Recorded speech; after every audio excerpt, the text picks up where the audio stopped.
Lovely Dominica, land of the waters, you'll find the rivers flow everywhere you go. Lovely Dominica, land where the people smile. Won't you come and stay a while? It's beautiful Dominica.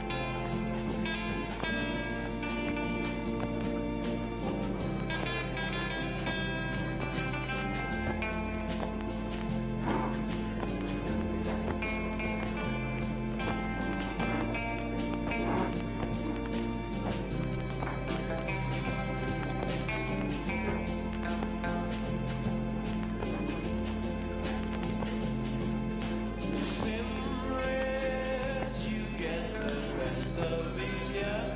No other man to compare with this one. Gay palms, she always in the breeze, and lovely flowers and trees smile in the sun.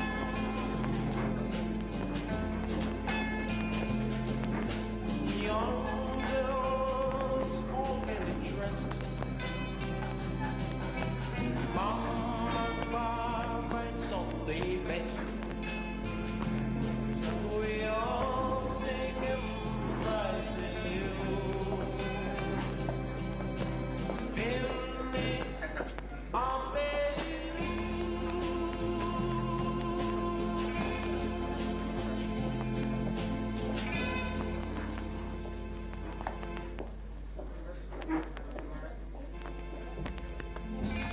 Lovely Dominica, land of the waters, you'll find the rivers flow everywhere you go. Lovely Dominica, land where the people smile. Won't you come and stay a while? It's beautiful Dominica. Simrits, you get the best of it, yeah. No other eye to compare with this one. Gay palms, she always in the breeze, and lovely flowers and trees smile in the sun.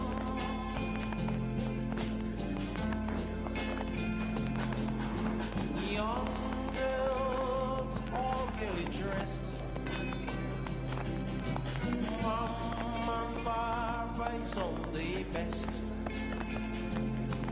We all sing goodbye to you. Feeling up in you.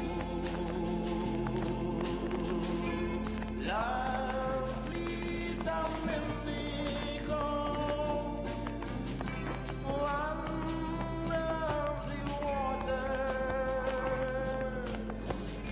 you'll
Good morning, everyone.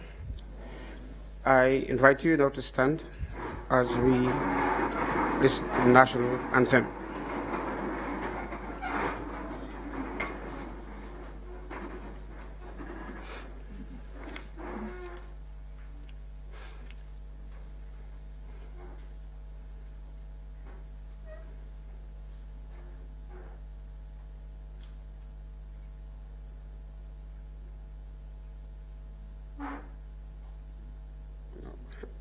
Not playing it.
Please remain standing as I invite Monsignor Eustace Thomas to lead us in prayer.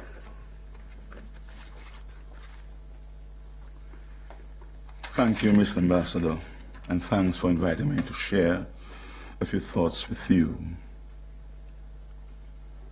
So we gathered here in the name of the Father, and of the Son, and of the Holy Spirit. From Ephesians 4, verses 25 to 32, I read, "Therefore each of you must put off falsehood and speak truthfully to your neighbor, for we are all members of one body. In your anger do not sin. Do not let the sun go down while you are still angry. Do not give the devil a foothold. Anyone who has been stealing must steal no longer, but must work, doing something useful with their own hands, that they may have something to share with those in need. Do not let any unwholesome talk come out of your mouth, but only when what is helpful or for building others, according to the needs, that it may benefit those who listen. And do not grieve the Holy Spirit of God, with whom you were sealed for the day of redemption. Get rid of all bitterness, rage and anger, brawling and slander, along with every form of malice. Be kind and compassionate to one another, forgiving each other, just as in Christ God forgave you." Let us pray. Almighty and omniscient God, the state of the world economy has affected major countries and has trickled down to our own small islands. We are grateful that you have given to our government, under the astute leadership of Honorable Dr. Skerritt, the presence of mind and discernment to go beyond the region with prudence in the pursuit of clean funding. through the Citizenship by Investment program to finance development activities. This form of raising funds have already begun to address the financial burden of this administration and ease the pain of all citizens. So we ask you, dear Lord, to open the minds and hearts of those who are unpatriotic, ignorant of, and opposed to this program, and pardon those who deliberately attempt to impede it. May they be just and truthful by recognizing that this undertaking is for the common good and will only be successful through prayer.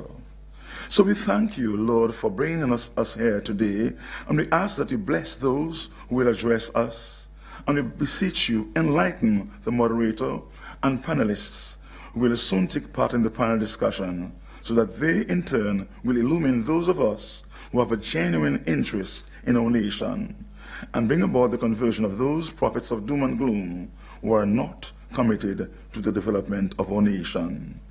We ask this through the resurrected Christ, the God-man, who has come to serve and love his people. Amen. Our Father, who art in heaven, hallowed be thy name. Thy kingdom come, thy will be done on earth as it is in heaven. Give us this day our daily bread, and forgive us our trespasses, as we forgive those who trespass against us. And lead us not into temptation, but deliver us from evil. For thine is the kingdom, the power, and glory, forever and ever. Amen. May God bless us.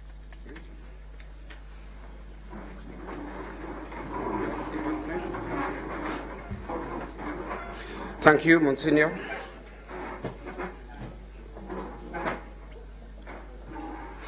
Honorable Roosevelt Scarrett, Prime Minister of the Commonwealth of Dominica, His Excellency Eliud Williams, former President of the Commonwealth of Dominica, other members of Cabinet, His Excellency Edward Lambert, Ambassador, Principal Advisor, Office of the Prime Minister, other ambassadors, Mrs. Roseau Edwards, Financial Secretary, other permanent secretaries, Dr. Lennox Honeychurch, Ms. Karen Williams, Mr. McCarthy Murray, Dr. Eisenhower Douglas, our panelists, Monsignor Eustace Thomas, other invited guests, members of the media, ladies and gentlemen.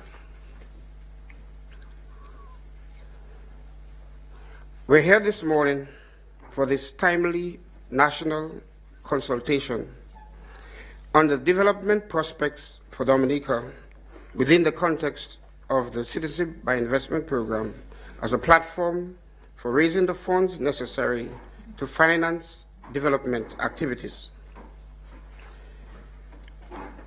I want to start, therefore, with an apt quote from the Honorable Prime Minister when on March 29th he announced this consultation and scheduled it for the 24th of April 2017, and I quote, "I want the best for all Dominicans. The workers are entitled to the best possible package, but so are the patients of the PMH. So are the children of our schools, so are the retirees, the indigent, and less fortunate.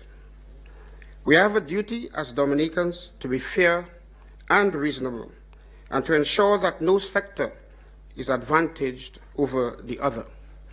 So I look forward to a focused conversation with the social partners at which we shall discuss the current performance and short and medium-term prognosis for the Dominican economy." End of quote.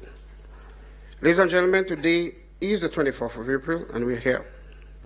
It is only fitting that we hear first from the Honorable Prime Minister of the Commonwealth of Dominica to share with us, in his welcome remarks, some thoughts on today's consultation. Honorable Prime. Thank you. Let me say good morning to all of you.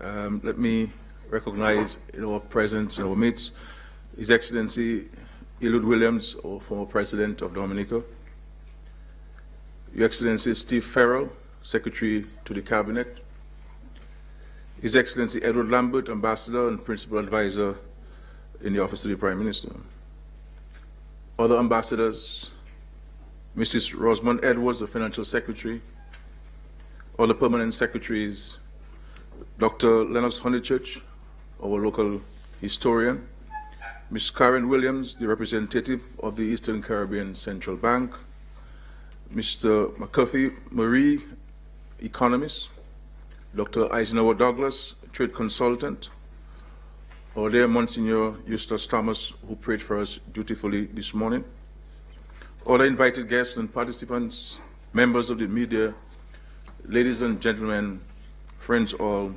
good morning. Distinguished ladies and gentlemen, first, let me thank each and every one of you for demonstrating your interest in national development by sacrificing your Monday morning to respond positively to our invitation. I know that for the private sector in particular, Monday represents the start of the work week, and it is that one time when 9 out of 10 invitations taking you out of the office would be turned down. I am pleased, therefore, that you have recognized the importance of this national consultation and chosen to be part of our discussions here this morning. I sincerely hope that by the end of today's session, you would have gained a better understanding of the dynamics of the Dominican economy and the path forward that must be pursued for the social and economic well-being of all Dominicans.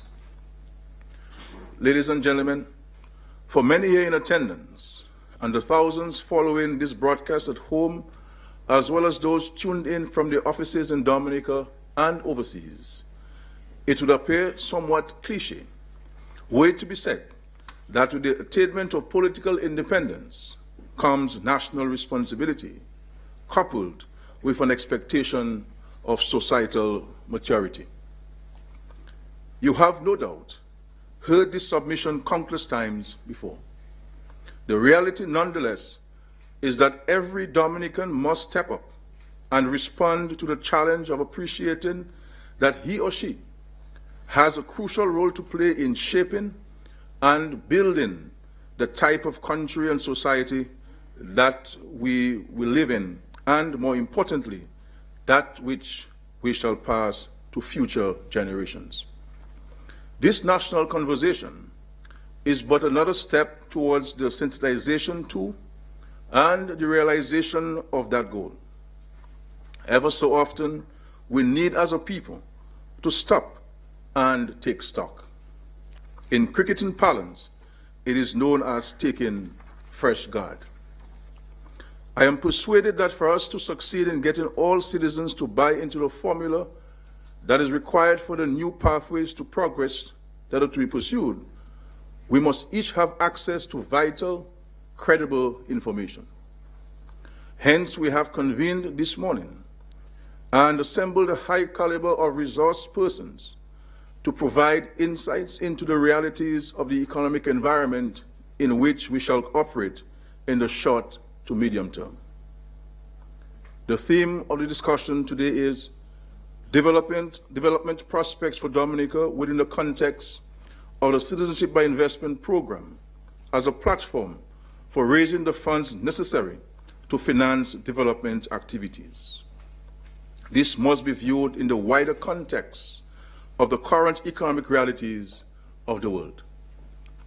I wish to quote from an October 2016 publication of the Economic Commission on Latin America and the Caribbean on the world economy, which states, and I quote, "The prolonged period to slow growth worldwide poses a challenge for achieving the 2030 Agenda for Sustainable Development, and financing remains severely constrained. Since the international financial crisis of 2008, the world economy experienced low rates of growth and recurrent bouts of instability and uncertainty. The persistent weakness of aggregate demand in the advanced economies, continues to depress global growth.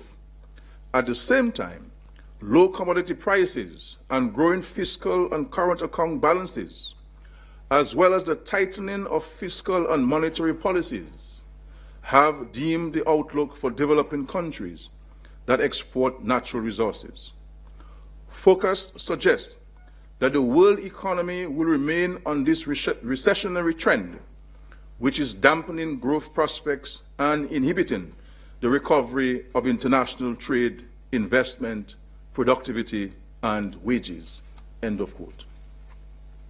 The pace at which we're able to develop and grow has a direct correlation to the financial resources available to us and the human resource capacity of our society. Very often, we tend to become entrapped by the terminology of national independence and sovereignty and overlook the crucial consideration of capacity. In the final analysis, Dominica is but a nation of 72,000 souls residing on landmass of 290 square miles. Whatever we seek and aspire to achieve must be within the capacity and capability of that 72,000 population to sponsor and sustain. We are fortunate not only as a government, but most significantly as a nation, to have been blessed in recent years with the manifestation of genuine friendship and well wishes from cherished sister countries and institutions, which have been very kind and generous to this country and its inhabitants. But the world is changing, and more it is becoming evident that going forward we must have the fortitude and discipline to chart a path predicated on our capacity and ability to finance and pay our way through life. The reality is, ladies and gentlemen, that inflows of foreign direct investment into the Caribbean are declining. We need, therefore, as a nation, to sit and analyze what is possible and what is practical within the constraints of our small population base and very limited resources. We need to know what we can commit to over a 12-month, 3-year, 5-year, or 10-year period based on guaranteed supply. Earlier, I made reference to the practice of business leaders to sit on Monday mornings and plan their company's work schedule for the week. These schedules are predicated on anticipated performance criteria. What is produced is inextricably linked to what is earned, and what is earned influences and determines, in large measure, what expenditures can be made and committed. Simply put, a basic rule of thumb in the world of business is that you should not spend more than you're likely, or even more prudently, what you're guaranteed to earn. To do otherwise is to court serious danger.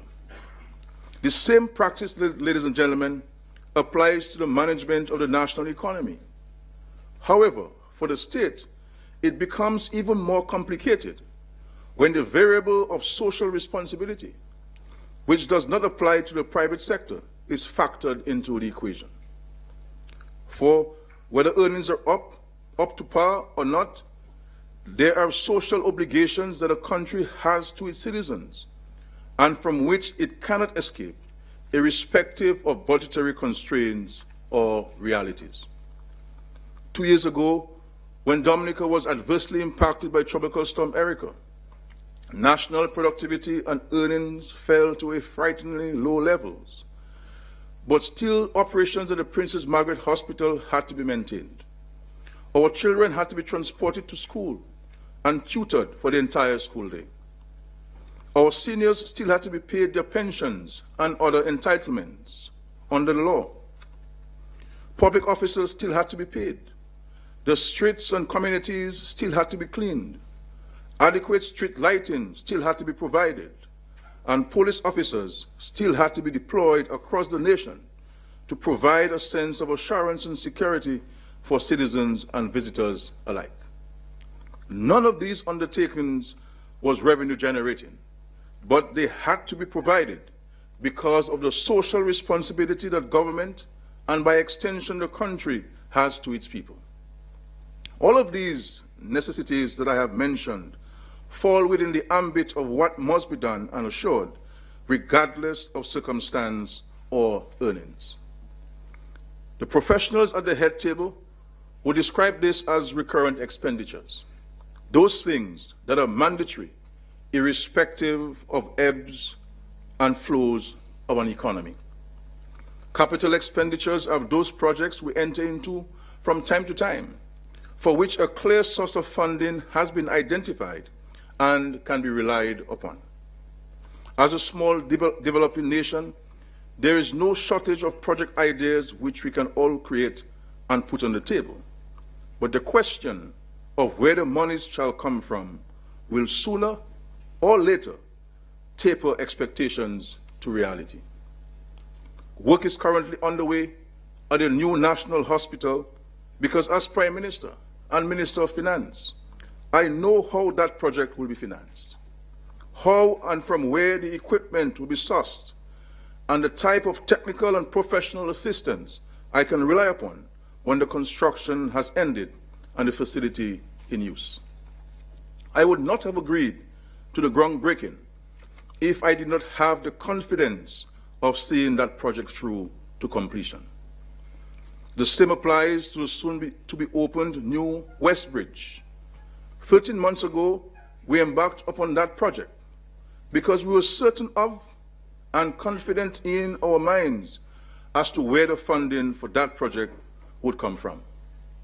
That is the type of wise and prudent fiscal management that is going to be required if Dominica is to continue to defy the odds and keep its social and economic ship of state not only afloat, but cruising. Thus, for our current expenditures to be linked in a major way to that which we can 100% guarantee is serviceable and can be honored. Our capital expenditures must be predicated on what we believe we have a very good chance of accomplishing based on projected revenues and commitments. What we must ensure as a people is that projected revenues are not undermined by actions and utterances of our own making. In other words, we should do nothing as a people to undermine our own economic survival. That is why in the area of tourism, for example, we make the point that tourism is everybody's business. Any harmful action or negative utterances could hurt the entire industry and undermine the economic sustainability of our country. The same applies to projected revenues from the Citizenship by Investment program. This is a trusted but yet very vulnerable source of funding for the country. Its continued growth is dependent on the image that it enjoys in the marketplace. Any sustained attack on the program, for whatever reason, will eventually adversely impact its performance and ultimately could bring about its demise. We all need to know and understand this as Dominicans. The competition in this sphere of economic activity is too great for a small nation like Dominica to emerge unscathed from constant and prolonged criticism of and controversy surrounding its program. In the final analysis, what a prospective candidate for citizenship will hear from those who unjustifiably criticize the program is that this program is questionable, that it should be avoided in preference for another. That is all he or she will pay heed to, whether we wish to believe it or not. Each of us assembled here today is a consumer. If questions are raised about the suitability of a product that we consume, that creates doubts in our minds about its continued utility. We know that after a while, we will grow tired of the controversy, skepticism, and doubt, and look elsewhere for an identical or comparable product. The same applies to programs such as the CBI. They cannot withstand the type of constant battering to which Dominica is being subjected over and over. Eventually, something will give. And I fear one day it could be our program if the constant badgering does not stop. Ladies and gentlemen, friends, this event here this morning is about us meeting as national stakeholders and availing ourselves of the opportunity to draw on the knowledge and expertise of those among us who can be relied upon to bring and provide objective input and analysis on the health and workings of the Dominican economy. I know that there are scores of special interest groups that would wish for their particular and peculiar needs to be addressed and met as a matter of urgency. The role of each sectoral leader is to secure the very best for those whose interests he or she represents. But it is the duty of the government to approach and set this against the wider and overarching need and desire to guarantee all 72,000 inhabitants of this fair land a reasonable and deserving existence. So as I said a few weeks ago, we have as a nation to consider the plight of all interest groups. Students studying abroad are deserving of timely payment of lodging and tuition fees. But so too are seniors who, in my opinion, have earned the right to a dignified standard of living, whether or not in their formative years they were in a position to contribute towards the upkeep in retirement. By the same token, today's public officers are deserving of a fair and affordable reward for the very good job they do in helping to implement and oversee the administration of government's policies. All in this country who knock on the doors of government have very strong and compelling reasons for attention and affirmative action. But a wider consideration must be that of all of our other compatriots who too pay taxes, who have paid their dues, or who by virtue of their tender ages are deserving of our solid investment in their futures. To this end, the art of good governance in the year 2017 will demand that we seek out ways and means of managing our slender resources to the equitable benefit of all 72,000 resident Dominicans and the thousands of visitors who contribute annually to our economic upkeep. So, ladies and gentlemen, my assigned role this morning is to welcome you to this event. I am here, believe it or not, like you, a participant. I have brought my pen and paper, and I'm here to learn from your perspectives and experiences of the realities that confront us, and to work with you to formulate a best-case strategy going forward. Before I conclude my initial remarks, I wish to commend the resource persons who have given generously of their time and are willing today to share their experiences and expertise.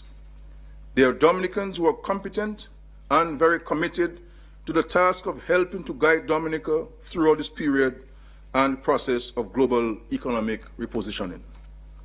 We should be proud as a nation to have a cadre of professionals of this caliber, and I would like for us to treat them today as we would external practitioners whom, though experienced and academically qualified, may not have a full appreciation of the nuances of our Dominica day-to-day reality.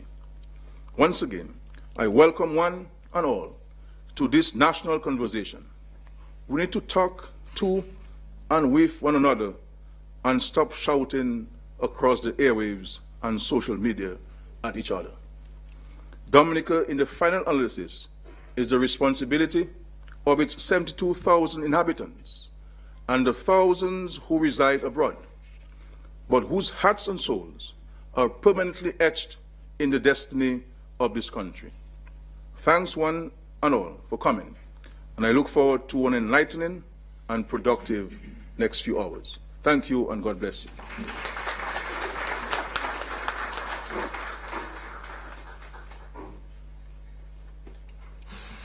Thank you, Honorable Prime Minister, or should I say our premier participant. I think the Prime Minister has set the tone for the conversation that we are expected to have today, and I'm hoping that you took notes, because in them is the potential for most of the questions and issues that we would possibly raise by the end of this afternoon. I have the task of providing some brief opening remarks, and of course, coming after the Prime Minister and before the FS, I had to think really hard to say something that they may not likely say.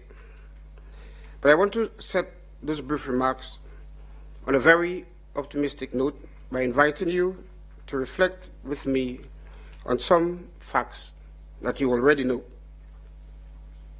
This current administration came into office with a vision to relentlessly pursue the dream of prosperity, peaceful and a just Dominica. It is a Dominica, they claim, that is characterized by increased and sustainable economic output that facilitates an improved standard of living and quality of life for every Dominican. One where the rule of law and mutual respect dominate, and one that embraces the conviction that every citizen, irrespective of his life condition or background, must be afforded an equal opportunity as the next to participate in and to enjoy the successes of this nation. So from 2014, the ministries and portfolios were configured to proceed on this journey to fulfill the dream on behalf of all Dominicans. We in the public service have made it our primary task, as we all should, to implement the policies of government developed from this broad vision in all areas, including health, education, social welfare, agriculture, tourism, housing, and infrastructure, to name a few. This financial year alone, in excess of $700 million is invested by government in the development process. Ladies and gentlemen, it is also a fact that that same year, the opposition presented to the nation a vision of becoming the best in the form of a social contract to rescue. They too presented policies and programs that in their view would fulfill the vision were they to become the government. I am sure that they too would have had their strategies to finance these programs. I took the opportunity also to review the mission and vision of the Dominica Employers Federation, as they too are focused on the sustained competitiveness, growth, and development of the Dominica private sector and the nation. The Dominica Association of Industry and Commerce follows with an approach to embracing opportunity and challenge to achieve the highest level of competitiveness, economic growth, and development. I then checked with the trade unions and found that there too was the same level of commitment. The Public Service Union, for example, the largest on the island, in its strategic plan is committed to ensuring that members and their families enjoy a high quality of life. The churches made the same general commitment. So the Dominica Christian Council, for example, as a member of the World Council of Churches, has as its goal Christian unity, where its members commit, among other objectives, to engage in Christian service by serving human needs, breaking down barriers between people, seeking justice and peace, and upholding the integrity of creation. I am sure that the Dominica Association of Evangelical Churches subscribe to a similar mission. You may be asking by now where I'm heading with this. Examining the mission, visions, and objectives of political parties, government and opposition, employer organizations, trade unions, and churches, I am certain that you have also drawn some conclusions of your own.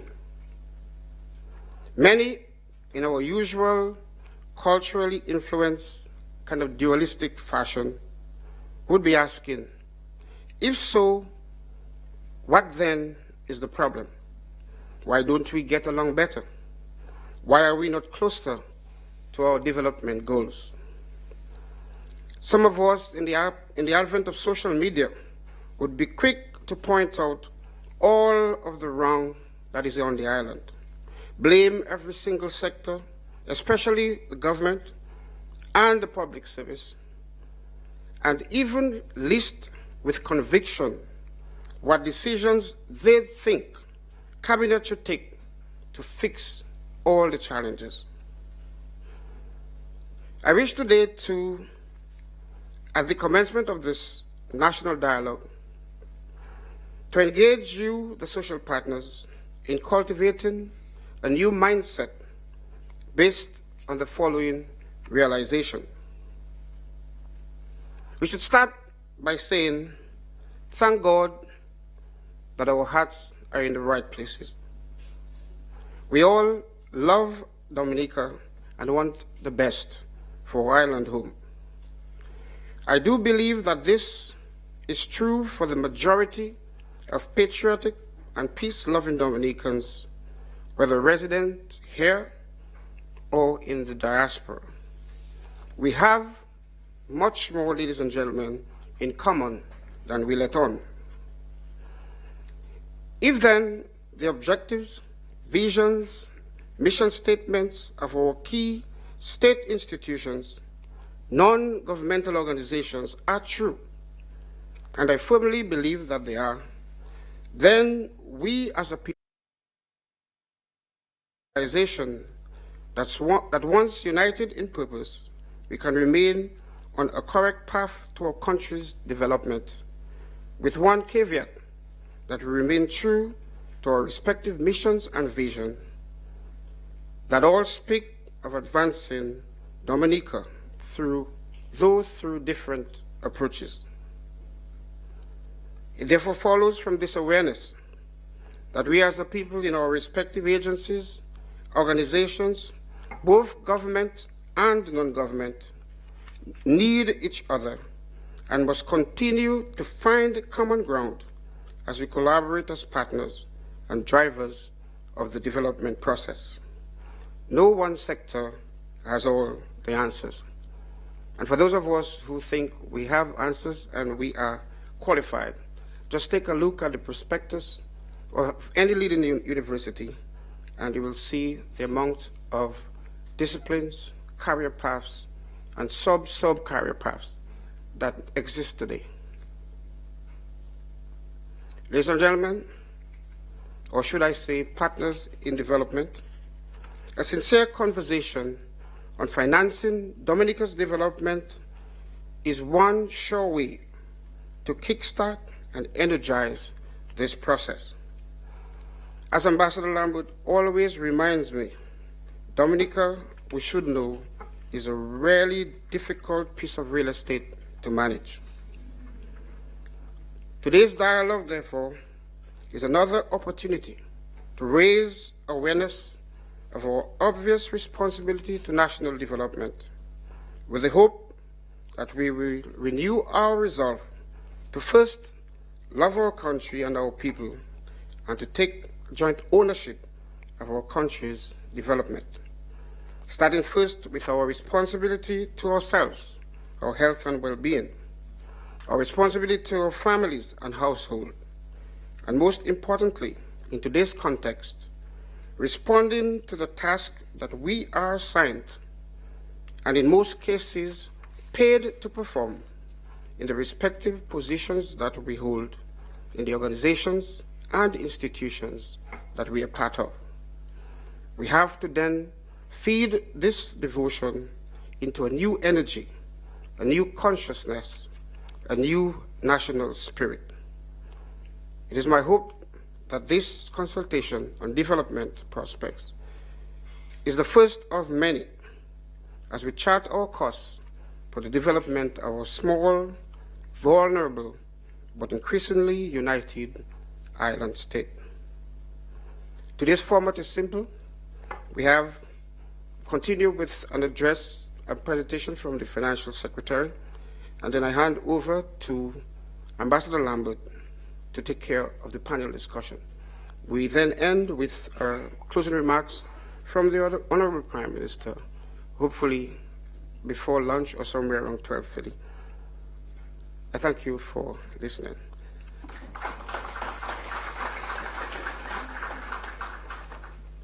It's my pleasure at this time to invite the Financial Secretary to the podium to present.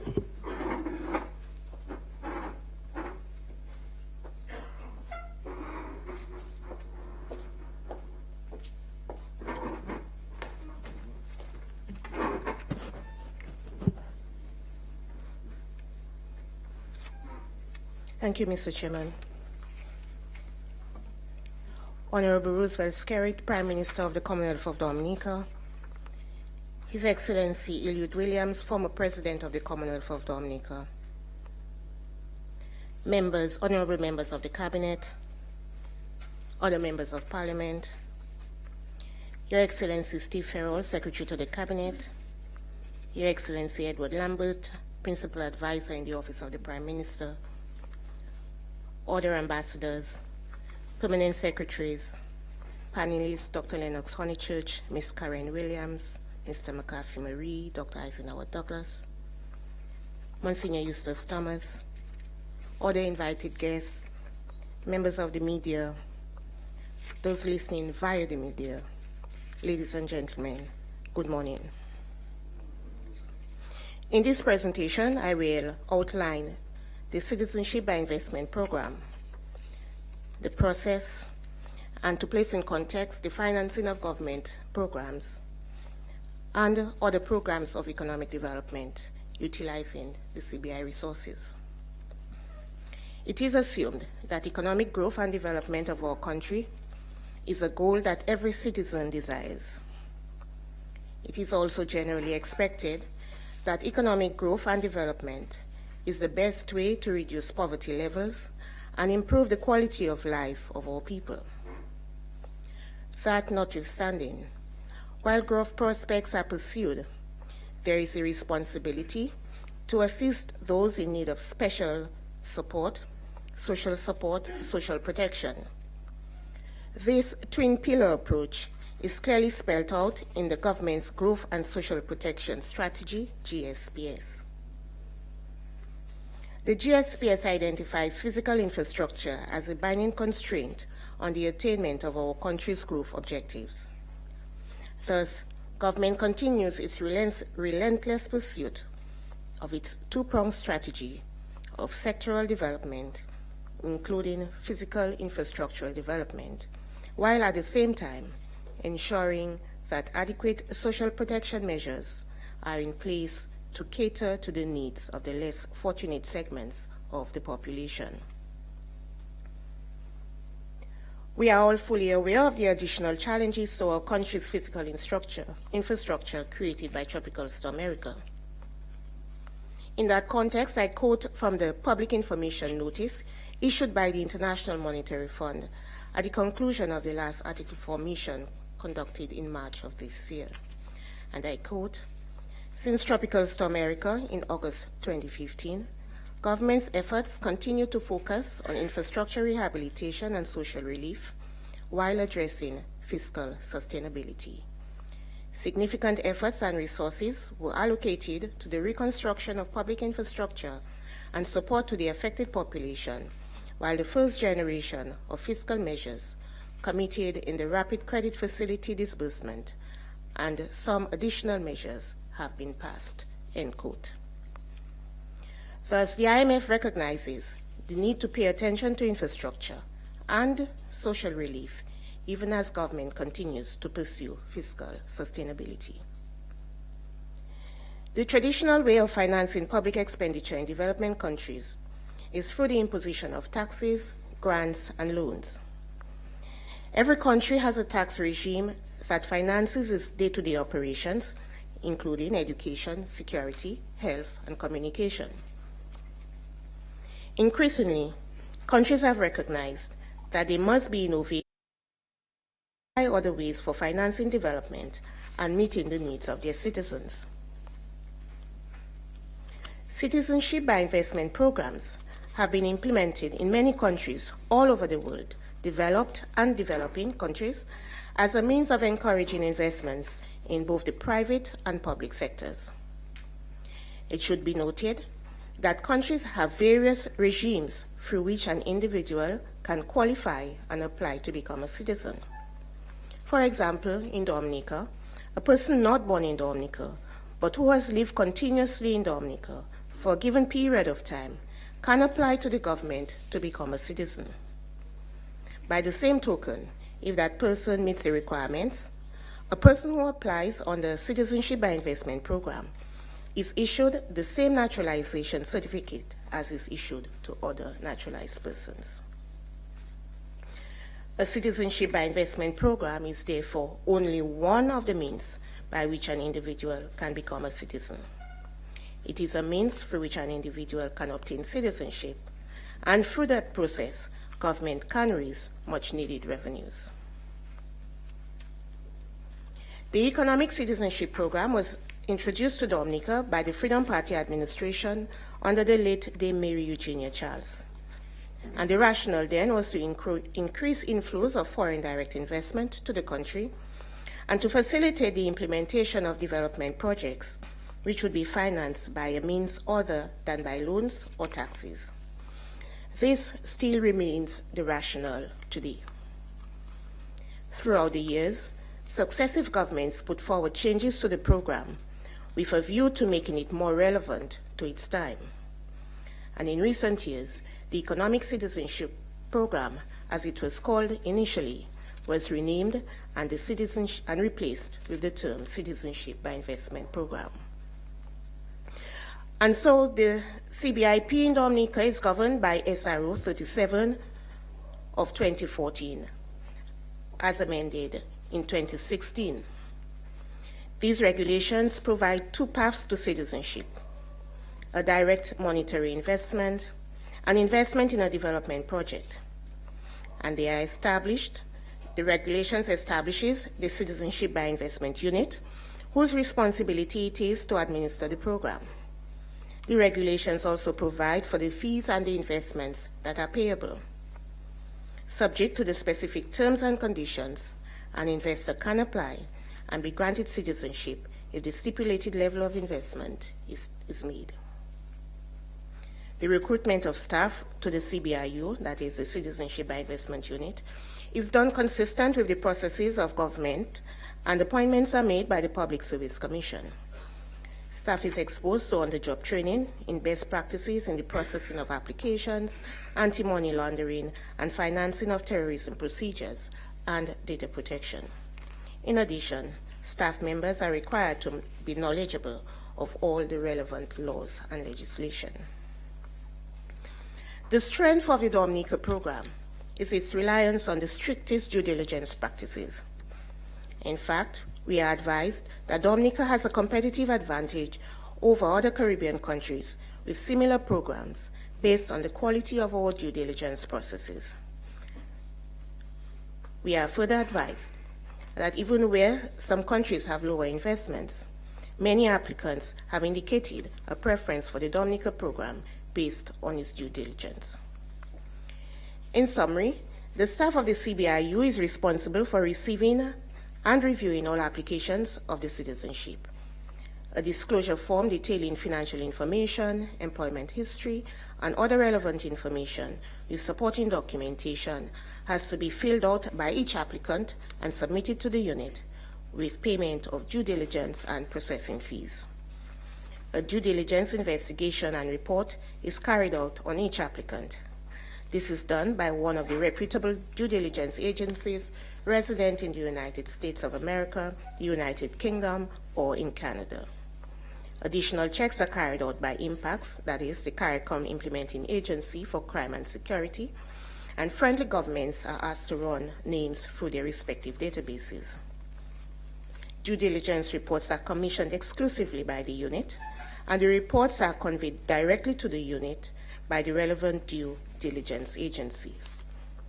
Reports are not provided to, seen by, or discussed with either agents or applicants.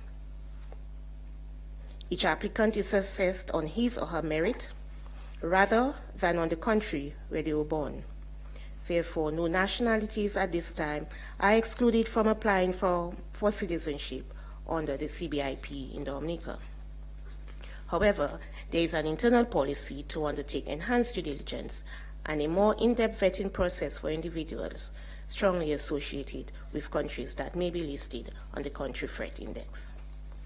If a due diligence report is unfavorable, the applicant will be rejected. If it is favorable, then the applicant is evaluated further by the staff of the CBIU. Interviews are not mandatory, but if it is felt that an interview is necessary, then this is arranged.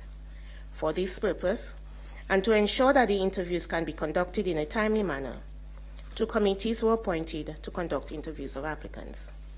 The committees carry out the same functions, and one is chaired by the Honorable Attorney General and the other by the Financial Secretary.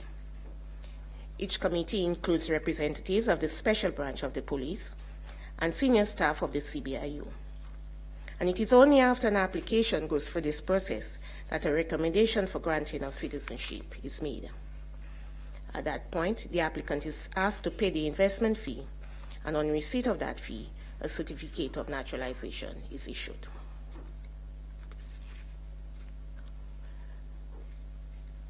As indicated, the staff are required to undergo training in anti-money laundering and combating the financing of terrorism. And generally, in respect of all AML and CFT, government ensures that all institutions involved in the process are in line with the existing legislation.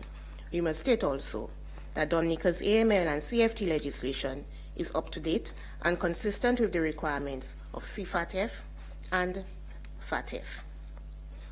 Further, as a member of the Monetary Council of the Eastern Caribbean Central Bank, as a means of strengthening AML-CFT compliance by the banking sector, the government of Dominica has agreed to transfer the responsibility for AML-CFT matters for the commercial banks to the ECCB, who is the regulator of commercial banks. Very soon, the legislative changes will be made to facilitate this. The grant of citizenship does not automatically convert to the grant of a passport. After all, it is a citizenship program. An applicant who has been granted citizenship has the option of applying for a regular passport. This is a separate process where applicable, the agent of the applicant facilitates the application process for obtaining a passport for their client. The unit, that is the CBIU, must, within 3 months of the submission of an application, notify the relevant authorized agent as to whether an application has been approved in principle, denied, or delayed for cause. In addition to the regulations, government may issue guidelines to assist in the administration of the program. For example, specific guidelines for the establishment and operations of an escrow account form part of the agreements signed for the real estate projects approved for financing under the real estate arm of the CBIP. And so the following basic steps constitute the process of applying for citizenship under the Citizenship by Investment Program. The submission of the application, the initial review of the application, the due diligence checks, the examination of the due diligence report, examination of the application by the senior examiners of the Citizenship by Investment Unit, the decision-making process, the payment of the required investment, the issuance of the applicant's naturalization documentation, and where requested, the application and issuance of the applicant's passport. There are a number of documents which must be submitted as part of the application, including but not limited to bank statements, health reports, police record, and any evidence of participation in the military. According to the regulations, citizenship may be denied to any applicant who makes a false statement or omits information requested on any of the forms. Government will also deny citizenship to any applicant who provides information which is false in any material respect on his or her application form, has a criminal record other than in respect to a minor offense, is the subject of a criminal investigation of which he is aware or ought to have been aware, is a potential security risk to Dominica or to any other country, or is or has been involved in any activity likely to bring disrepute to Dominica. And so the government of Dominica has the right to deprive citizens, those granted citizenship under the program, if they are subsequently found to have provided false or incorrect information or concealed any material fact during the application process. By way of statistics, the following information is provided. In 2012, a total of 332 applications were received, 104 were approved, 3 were declined. In 2013, 161 applications were received, 184 approved. In 2014, 206 applications received, 189 approved.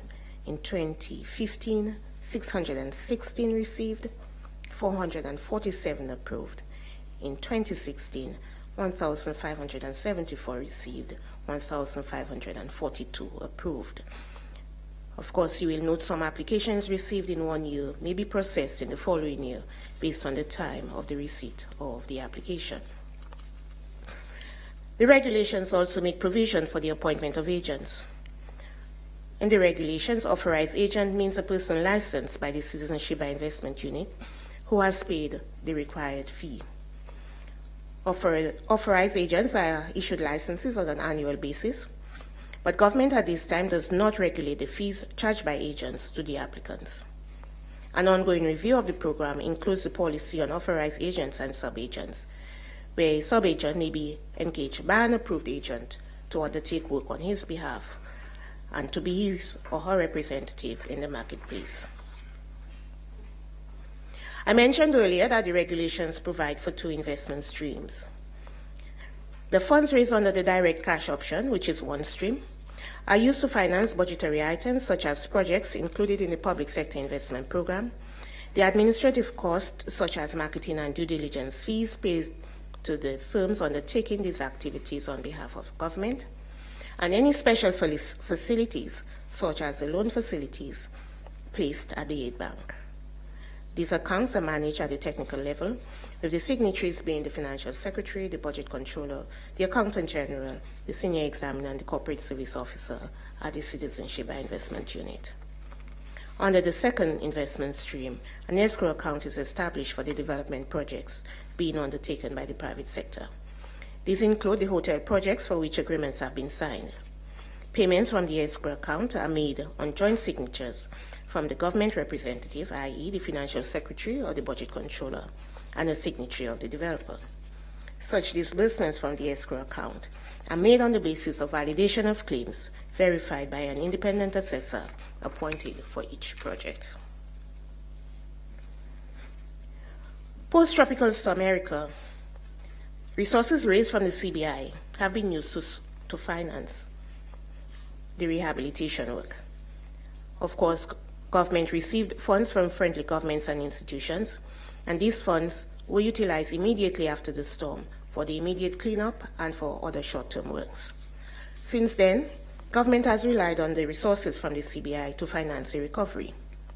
Of note are the airport rehabilitation, replacement of culverts, road rehabilitation throughout the country. Of course, this is not an exhaustive list, and on a daily basis, a number of projects arise coming as a result of the passage of Tropical Storm America. The other options available to government would be to pursue grants, raise taxes, increase borrowing, or at worst, not focus on rehabilitation at all. The substantial sums required for rehabilitation cannot be easily met through taxes, and if all that is needed to be raised through loans, it would mean adding at least another $1.3 billion to Dominica's debt, since that $1.3 billion represents the value of the loss post-tropical Storm America. And given the concept of adopting a Build Back Better approach to the recovery, clearly the amount would far surpass the $1.3 billion. It is also government's policy to keep debt at a sustainable level, with the target being the attainment of a debt to GDP ratio of 60% by 2030. While some of the recovery will have to be financed by contracting new loans, having to finance all of the rehabilitation through loans is clearly unsustainable. It is also true that the modalities through which grant resources were provided in the past have changed. This change is not specific to Dominica, but it is the new trend among developed countries to provide less grant financing to developing countries. It is also well known that many developed and developing countries are experiencing their own economic challenges, and as such are not able to offer the level of financial support that they may have done in the past. Of course, beyond rehabilitation, there are still other investments which are desirable and necessary if the goal of sustainable economic growth is to be achieved. There is a need to improve resilience to the impacts of climate change through, for example, the establishment of a disaster vulnerability fund. There is need to continue to improve air access, the possibility of the construction of an international airport. There is need to broaden the road network to ensure that we're not limited to single-lane traffic in any areas. There is need for increased investments in both agriculture and tourism. Both of these sectors must be taken to a level where Dominica gains a greater competitive and/or comparative advantage. Hence, the facilities placed at the Aid Bank to assist in agriculture and in tourism. The manufacturing sector must be re-energized to make a greater contribution to the economy, and so there are ongoing discussions with that sector. And of course, there is the objective of developing cheaper and cleaner energy, that is, the development of the geothermal program. All of these have been given a boost with investments made from the resources raised under the CBIP. The availability of funds, therefore, makes it possible to move ahead with the various activities which will contribute to the long-term economic growth. Additionally, the government of Dominica is committed to the achievement of the Sustainable Development Goals. The achievement of the SDGs is really a reflection of the progress made in reducing poverty and ensuring that all citizens attain at least the minimum standard of living. The availability of the CBI resources allows government to undertake the investments that are necessary for the attainment of these goals, whether in housing, in education, or in health. This takes us back to the matter of fiscal sustainability. Government will not achieve its goals for economic and social development if it must only rely on tax revenue, unless it chooses to overtax the population. Neither can it overborrow. A lender agency will make loans available subject to a country's ability to repay. And if debt is not sustainable, lenders will not lend. Government must therefore find options. The options are not many. The CBIP is one of the options available, and one that the government has pursued. While recognizing that every option has a specific lifespan, government has determined that it should maximize the opportunities that are currently possible because of the availability of the CBIP resources, and in so doing, will create new prospects for sustainable development. The benefit from the use of the CBI resources are maximized when the resources are utilized for investment rather than being used for day-to-day expenditure or for operations. Whether it is the hotels being constructed or rehabilitated, the manufacturing companies that are assisted, the farms that are upgraded, or the roads that are built, the intention is that the investments today will guarantee more economic and more sustained economic activity and more employment in the future. Therefore, government is in full support of the position taken by the multilateral partners and institutions such as the IMF and the Eastern Caribbean Central Bank, which have recommended that CBI resources should be used largely for the investment and for paying down debt and not for regular day-to-day operations or recurrent expenditure. We could consider, for example, the 2016-2017 budget, for which all of government's contribution to the capital budget is funded from the Citizenship by Investment Program. The budgeted amount is 171.1 million. This is equivalent to about 12% of GDP. Without the CBI funds, the capital program would either have to be reworked or reduced. Alternatively, there would have to be additional borrowing, which would have resulted in increased debt as well as increased debt servicing. Legally, debt servicing must be given priority over all other payments, which means all other recurrent expenditures, goods and services, wages and salaries, and transfers would have to be reduced. In conclusion, the Citizenship by Investment Program provides enormous benefit to Dominica at this time. Government's approach is evident by the cautious approach is evident by the fact that time is taken to continuously review, revise, and streamline the program. And further, every effort is made to ensure that the projects selected are solid and beneficial, as government seeks only high quality, stable, and valuable projects that will have a positive effect on the economy of Dominica and overall the well-being of the citizens. I thank you.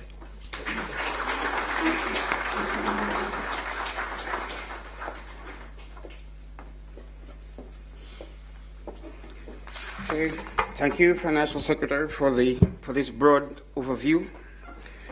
The first three presentations were meant to set the stage for the panel, and at this stage I will call on Ambassador Lambert, who is the moderator of the panel, to take over proceedings and to get on with the panel discussion. He will introduce the panelists as needed.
This is the correct one.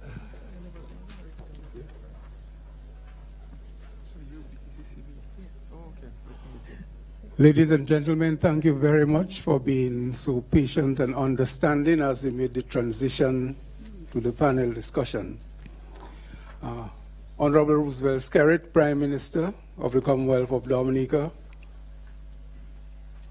His Excellency Eliud Williams, former President of the Commonwealth of Dominica, other members of Cabinet, Your Excellency Steve Farrell, Secretary to the Cabinet, other ambassadors, Mrs. Rosamond Edwards, Financial Secretary, other permanent secretaries, Dr. Lennox Honeychurch, Ms. Karen Williams, Mr. McCarthy Murray, Dr. Eisenhower Douglas, our panelists, Monsignor Eustace Thomas, who may have left us, other invited guests, members of the media, ladies and gentlemen. In the first part of our consultation thus far, we have listened to the philosophical, to the pragmatic, from the Honorable Prime Minister, the Cabinet Secretary, and the Financial Secretary. And in this session, under this panel, we have assembled a group of distinguished academics, professionals, and intellectuals to focus on specific areas covering our subject matter. And I want to crave your indulgence by allowing me a few minutes to introduce the members of our panel. We'll hear from Dr. Lennox Honeychurch, who is a Caribbean anthropologist, historian, academic, and artist who was born at Portsmouth, Dominica. Lennox was educated at Lodge School in Barbados and at St. Mary's Academy here in Dominica. He studied at the University of Oxford after winning a Sheving Scholarship, where he majored in anthropology and gained his master's and doctorate degrees there as well. Lennox has published numerous books and academic papers on Dominica and the Caribbean. Among these are his 3-volume history textbooks, The Caribbean People. Lennox is an honorary research fellow of the University of the West Indies and was awarded an honorary doctorate by the university in 2012. He was a member of the Dominica House of Assembly from 1975 to 79 and has served on a number of boards and commissions. He is the recipient of the Golden Drum Award for his contribution to the preservation of Dominica's cultural heritage, as well as the Dominica Cicero Medal of Honor. He is a laureate of the Anthony Sackberg Caribbean Awards of Excellence 2011. To my immediate left is Ms. Karen Williams, who is a graduate of Cambridge University of the United Kingdom. Karen has 20 years service to the Eastern Caribbean Currency Union and is currently Director of Research at the Eastern Caribbean Central Bank. Her particular interest is in the economic development of the Eastern Caribbean Currency Union, and she is also a Chartered Director. McCarthy Murray is well known to us, and he's perhaps carries the most diversified portfolio among all the panelists here. Mark is a graduate of the University of the West Indies, both at Cave Hill and St. Augustine. He's an economist. He was part of the team of consultants who in 2005 drew up the plan for Organic Dominica, a blueprint for turning Dominica into totally organic agriculture. Mr. Murray, from July 2009 to 2016, was the chair of the Eastern Caribbean Collective Organization for Music Rights, with headquarters in St. Lucia. In 2006, Mark was a lecturer to the Judiciary of the Eastern Caribbean Supreme Court, Customs and Police on Intellectual Property Enforcement in Dominica. And in 2006, he served as WIPO consultant at a meeting of heads of IP offices in CARICOM held in Barbados. In 2011 and 2012, Mr. Murray was a project consultant, economics of the team of consultants led by Professor Vanus James, which carried out 2 studies on behalf of the World Intellectual Property Organization to measure the economic contribution of copyright and related rights-based industries. Mark is fluent in English and French Creole. Dr. Eisenhower Douglas is a graduate of the Universities of Connecticut in the USA, University of Glasgow in the United Kingdom, and the University of the West Indies, where in 2008 he earned a PhD in economics. His thesis being entitled Sustaining Economic Development in a Small Island Developing State, the Case of Dominica.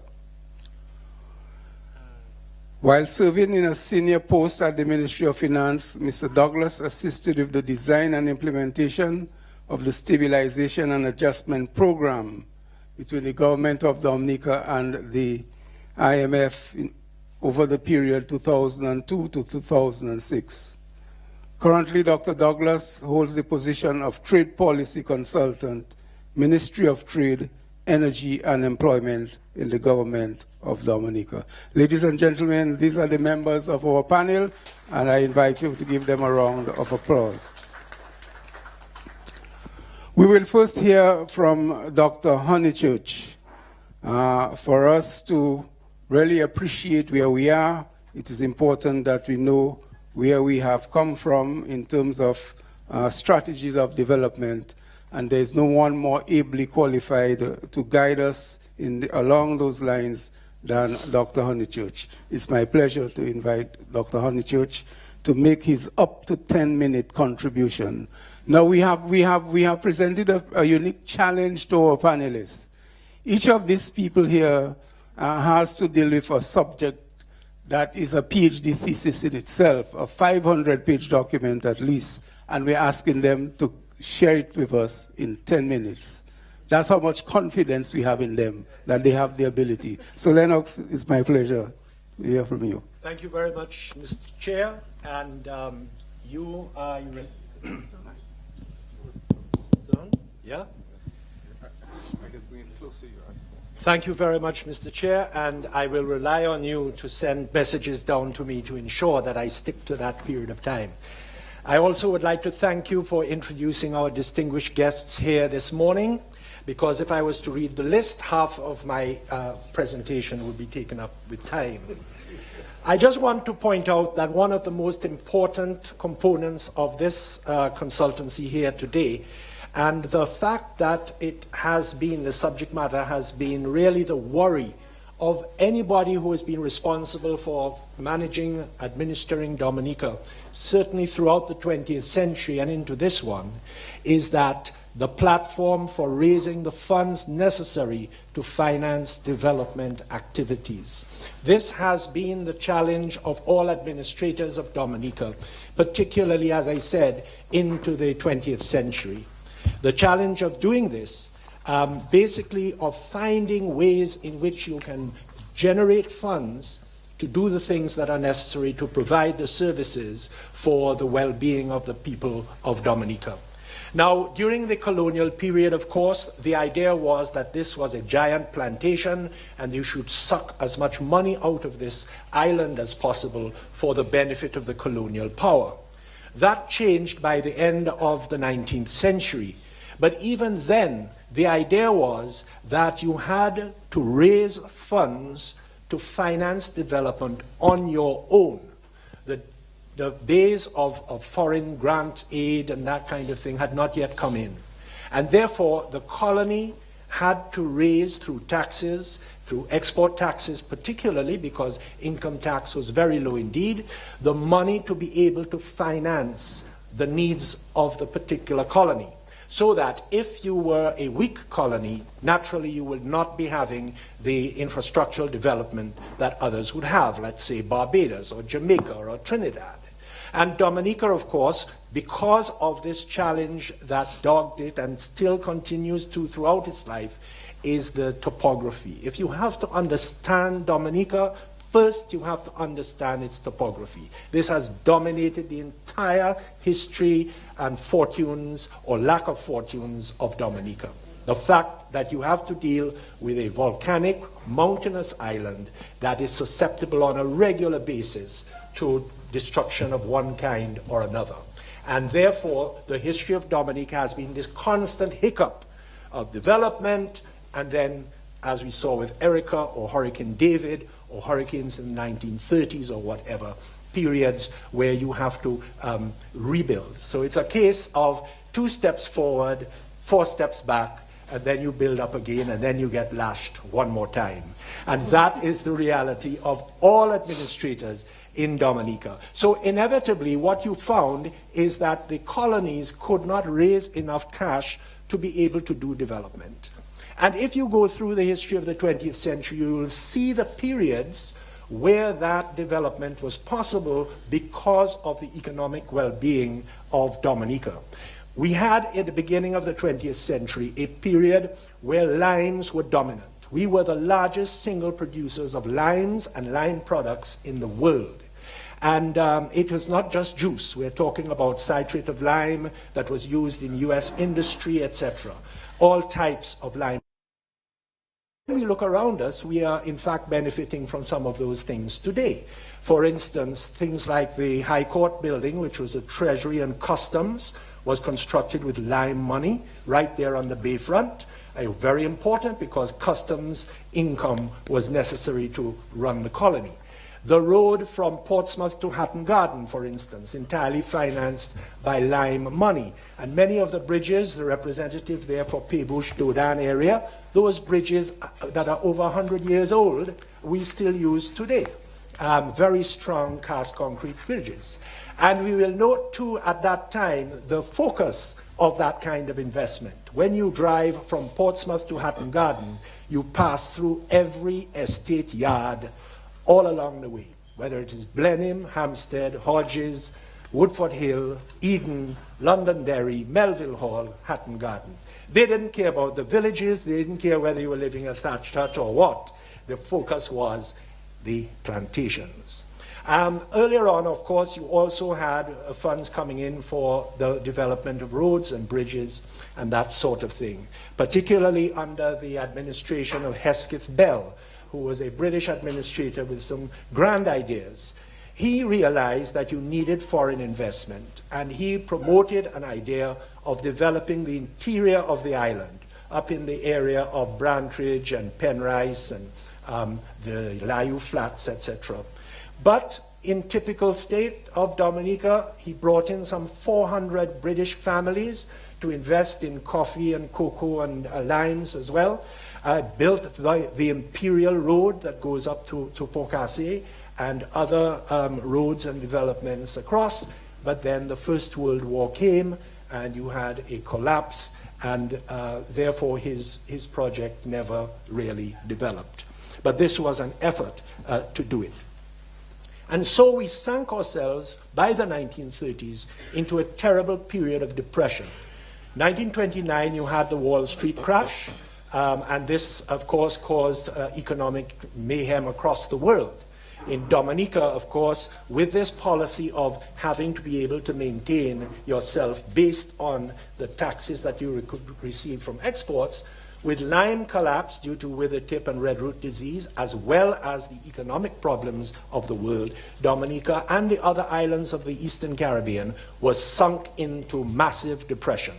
Here we could grow what we ate, so we did not have the riots, strikes, and confusion that happened elsewhere, except, of course, in the Kalinago territory when they wanted to stop people from getting their supplies from Martinique and Guadeloupe by the back door. And we had the uprising there in 1930 at Salibia. But the point of the matter is that elsewhere, in Barbados and Jamaica, you had riot strikes and everything. Dominica could provide for itself. Now, next year will actually make it 80 years since the British government realized that these islands were in crisis and that something had to be done to allow them to put themselves on their feet. You could not have countries without a proper port, no airports, no clinics, no proper reservoirs for water, no schools, for instance, supply of schools apart from those big one-room classrooms that some people may remember in places like La Plaine and Penville and all these sites. And so what they did, the British government, is they instituted a commission of inquiry to go through the islands, and it's 80 years ago, next year, since they came to Dominica, and they went everywhere. They asked everybody questions about the conditions of the island. And it was a very damning report. This is the Moyne Commission, which they put out and gave to the British government in 1940. But the war had started, and the British government decided that the report was so damning about the condition of the colonies and the way they were managing the colonies that the Germans could have used it as propaganda. And so they suppressed the report until 1945. But what the British government did is they instituted the Colonial Development and Welfare Funds, CD&W funds. Now that was one way of providing Dominica with the things it needed to put itself on its feet. These are the reports of the Colonial Development Welfare Fund. Every year or 2 years, they recorded the cost and the building of everything. So you can look for 1951-52, and you will find a purchase of Goodwill Estate for the building of the Princess Margaret Hospital, which was up in the guava bushes on the hillside. The new prison, the prison farm over at Stock Farm itself, cocoa, agricultural stations up and down the islands. All of these reports can show you the kind of development that was happening in the island during that period, funded by the Colonial Development Welfare Funds. Mr. Leblanc was very lucky because he came in and roads were being built left, right, and center thanks to these funds, many of them set up before he became in power. But when he was in power, the roads were open. So Leblanc Banu Chimay, and he benefited from that. He also benefited from the fact that although Mr. Barron had slaved away building Melville Hall Airport, he won the election just before the airport was opened. And so Mr. Leblanc opened the airport. But the fact of the matter is, those CD&W funds provided us with the platform. Princess Margaret Hospital, I mentioned, the dock facilities, the road across the island, the building of the airport, although we were the last island in the Caribbean to get an airport. But still, it provided us with the means to do this. So basically, what we have is that period of going up into the 1950s and 60s, and correlating with that was the big developments under the banana industry. Because with the banana industry, which the British wanted, because they wanted bananas in Britain, and therefore they would ensure that they would assist with the building of feeder roads and the extension of dock facilities and that kind of thing. So thanks to bananas, we benefited from these developmental projects. But it was based entirely on protectionism, as Dominica's history, economic history had proved. The fact that we were allied to Britain as part of one of the members of the empire, we were protected, and our market was protected. And the fact was that as soon as that protectionism was withdrawn, whether it was for grapefruit, whether it was for limes, whether it was particularly from bananas, we then found ourselves competing with the rest of the world. And that's a story that all of us are fully aware of. So the CD&W funds then, by the 1960s, began to decline. And this year is the 50th anniversary of self-government. 50 years ago, 1st of March, 1967, the Constitution was changed. Right there at the House of Assembly, a new Constitution was handed over, and we celebrated on the 3rd of November that year our first statehood celebrations. But what it meant is we were entirely responsible for internal affairs. Britain would only do defense and external affairs. And so the challenge of trying to find developmental funds increased. Mr. Leblanc, for instance, realized that all those feeder roads that were being constructed, they needed to be maintained. He instituted a 2% tax on the banana exports, and of course, as happens in Dominica, demonstration outside the ministry, which was down in High Street. My dear friend here's father, Mr. Barron, on the top of a Land Rover, you know, saying he want to kill the banana industry. But the thing is, the fact of the matter is that you required this money to be able to maintain those feeder roads. You had to begin to earn and find ways. The grants were over of getting the money. Okay, so thank you. So the point of the matter is, once we got into the 1980s, what you find is we are beginning to adopt, and I've been given 2 minutes. We began to adopt this Sir Arthur Lewis model of industrialization by invitation.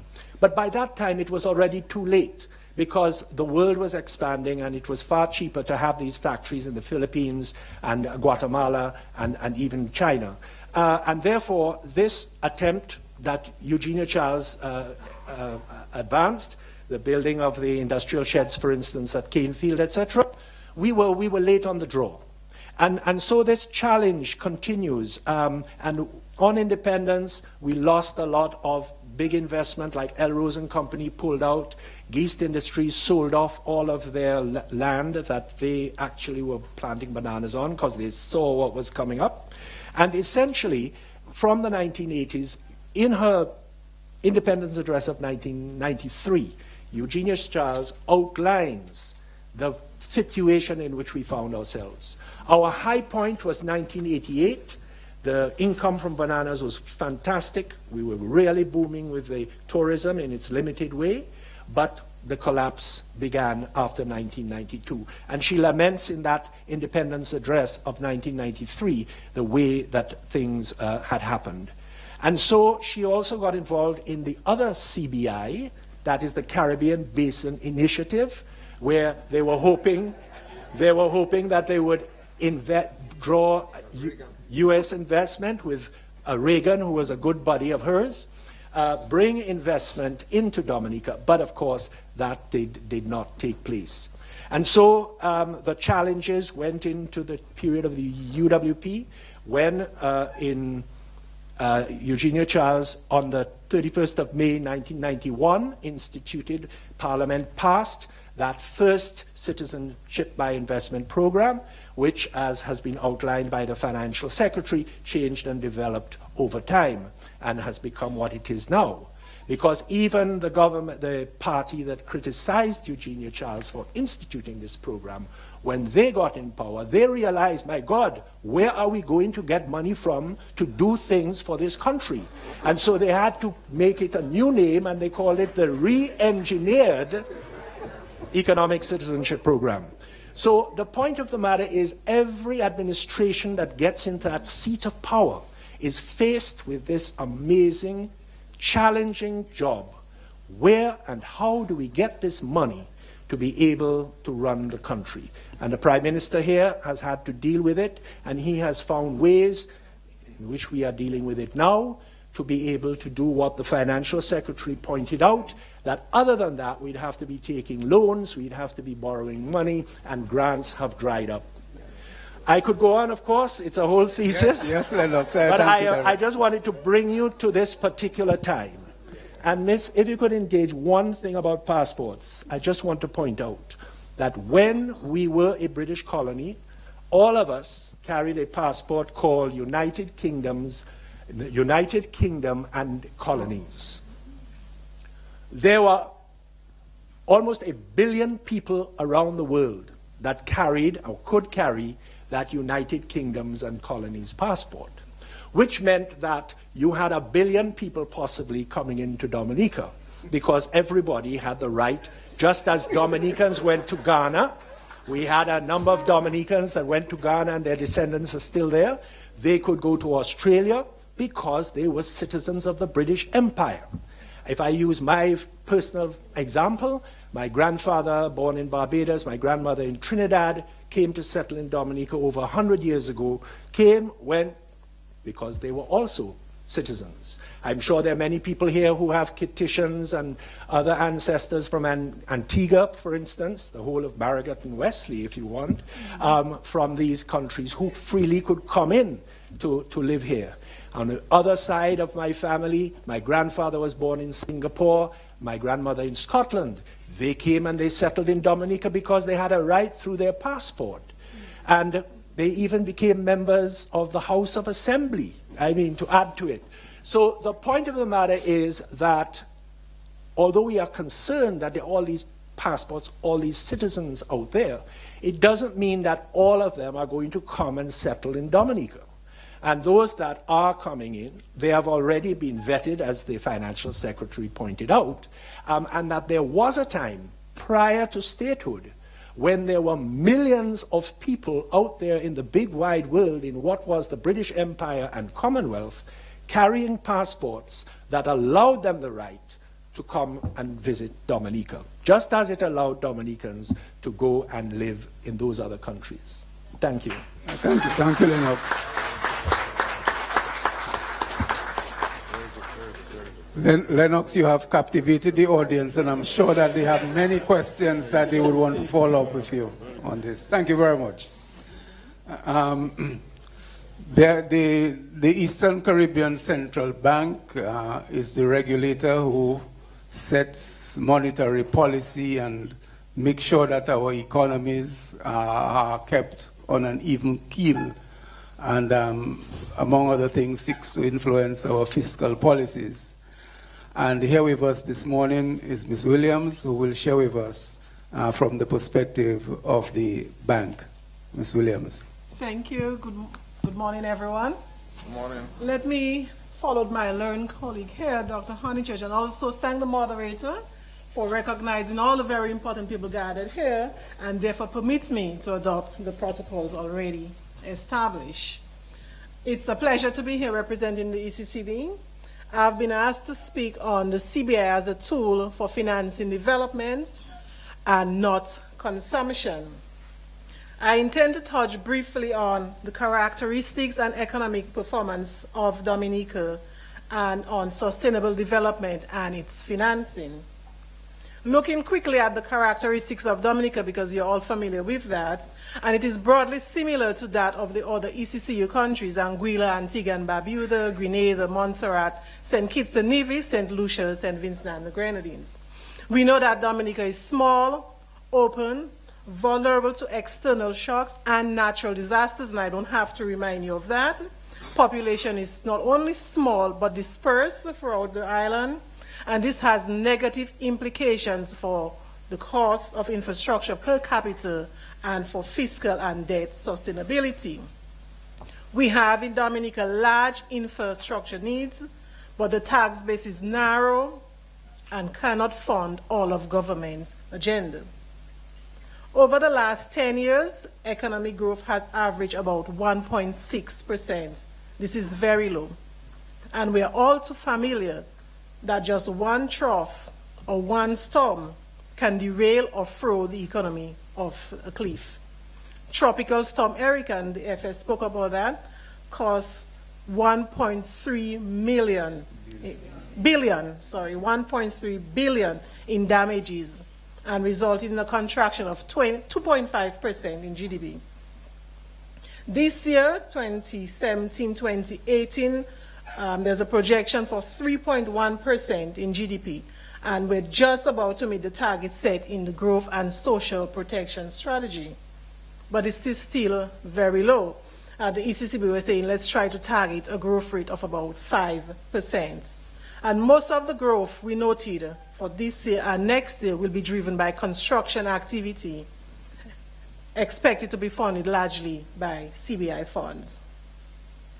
The country's fiscal position and consequently its debt dynamics have been impacted by the negative effects of the natural disasters. In the last 3 years, however, we've seen an expansion in public revenues, earnings from the CBI.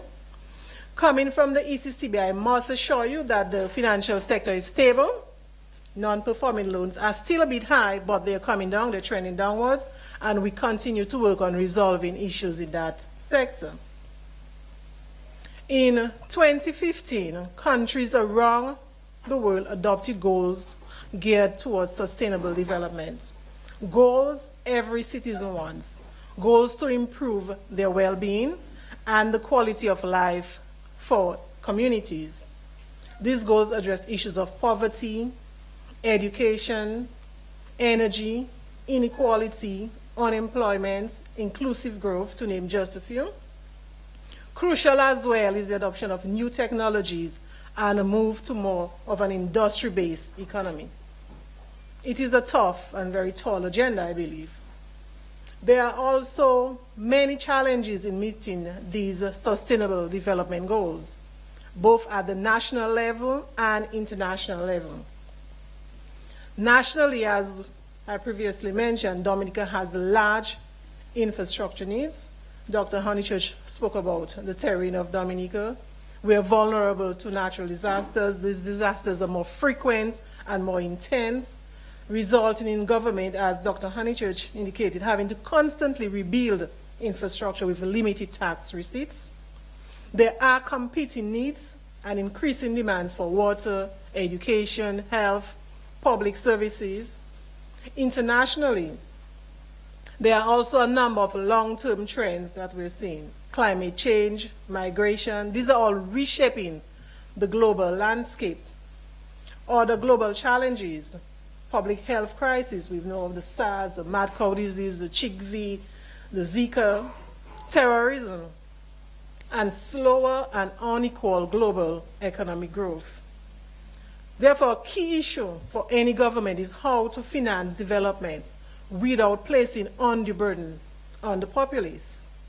Can government reallocate existing resources towards sustainable development and use it more effectively? Can it raise new and additional resources? In 2014, a UN Intergovernmental Committee on Sustainable Development Financing acknowledged that each country is responsible for its own development and has to use different types of finance to meet its needs, but in a holistic way. If we quickly look at the types or sources of financing available to any government, the FS touched on those, but I think it's worth repeating.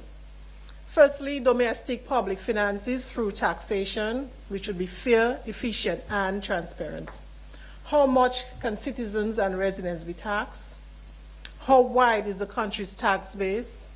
How big is its private sector? Secondly, loans. This would build up the debt and move the country away from achieving the Monetary Council approved debt to GDP target of 60% by 2030. We advocate pursuing debt on a concessional terms where available, but all that has to be carefully analyzed. Thirdly, development aid or grants. Friendly countries are faced with all the international challenges that I spoke of earlier, as well as their own national challenges. They are not able to give grants, and when they do, not at the levels as they did in the past. Fourthly, private international finance with proper vetting and due diligence has a role to play. We've heard, and I will repeat again, governments around the world have turned to CBI programs as a tool for economic development. Funds from CBI programs complement traditional resource flows, mobilize additional resources for development. It can be an essential tool as the country strives to raise living standards, protect the environment, adapt to climate change realities, and provide public goods. Driving sustainable development goals require hundreds of millions of resources. Finances are not enough. The CBI program in Dominica has generated a considerable amount of inflows in recent years, and this has come amidst falling grants and in the wake of Tropical Storm Erica. The funds have been used to fund some essential projects and replace debts. There is now the opportunity to fast-track the Sustainable Development Goals by financing renewable energy, more resilient infrastructure, growth-inducing projects, and social programs targeted at the vulnerable. CBI resources can also be used to create stronger institutions and the enabling environment for the private sector. For 2016, just to give an example, we estimated that without CBI funds, the country would have had a significant fiscal gap, a large deficit, roughly 11% of GDP. And without the CBI funds, higher debt levels would be required to carry out its development agenda, and probably lower growth would have resulted.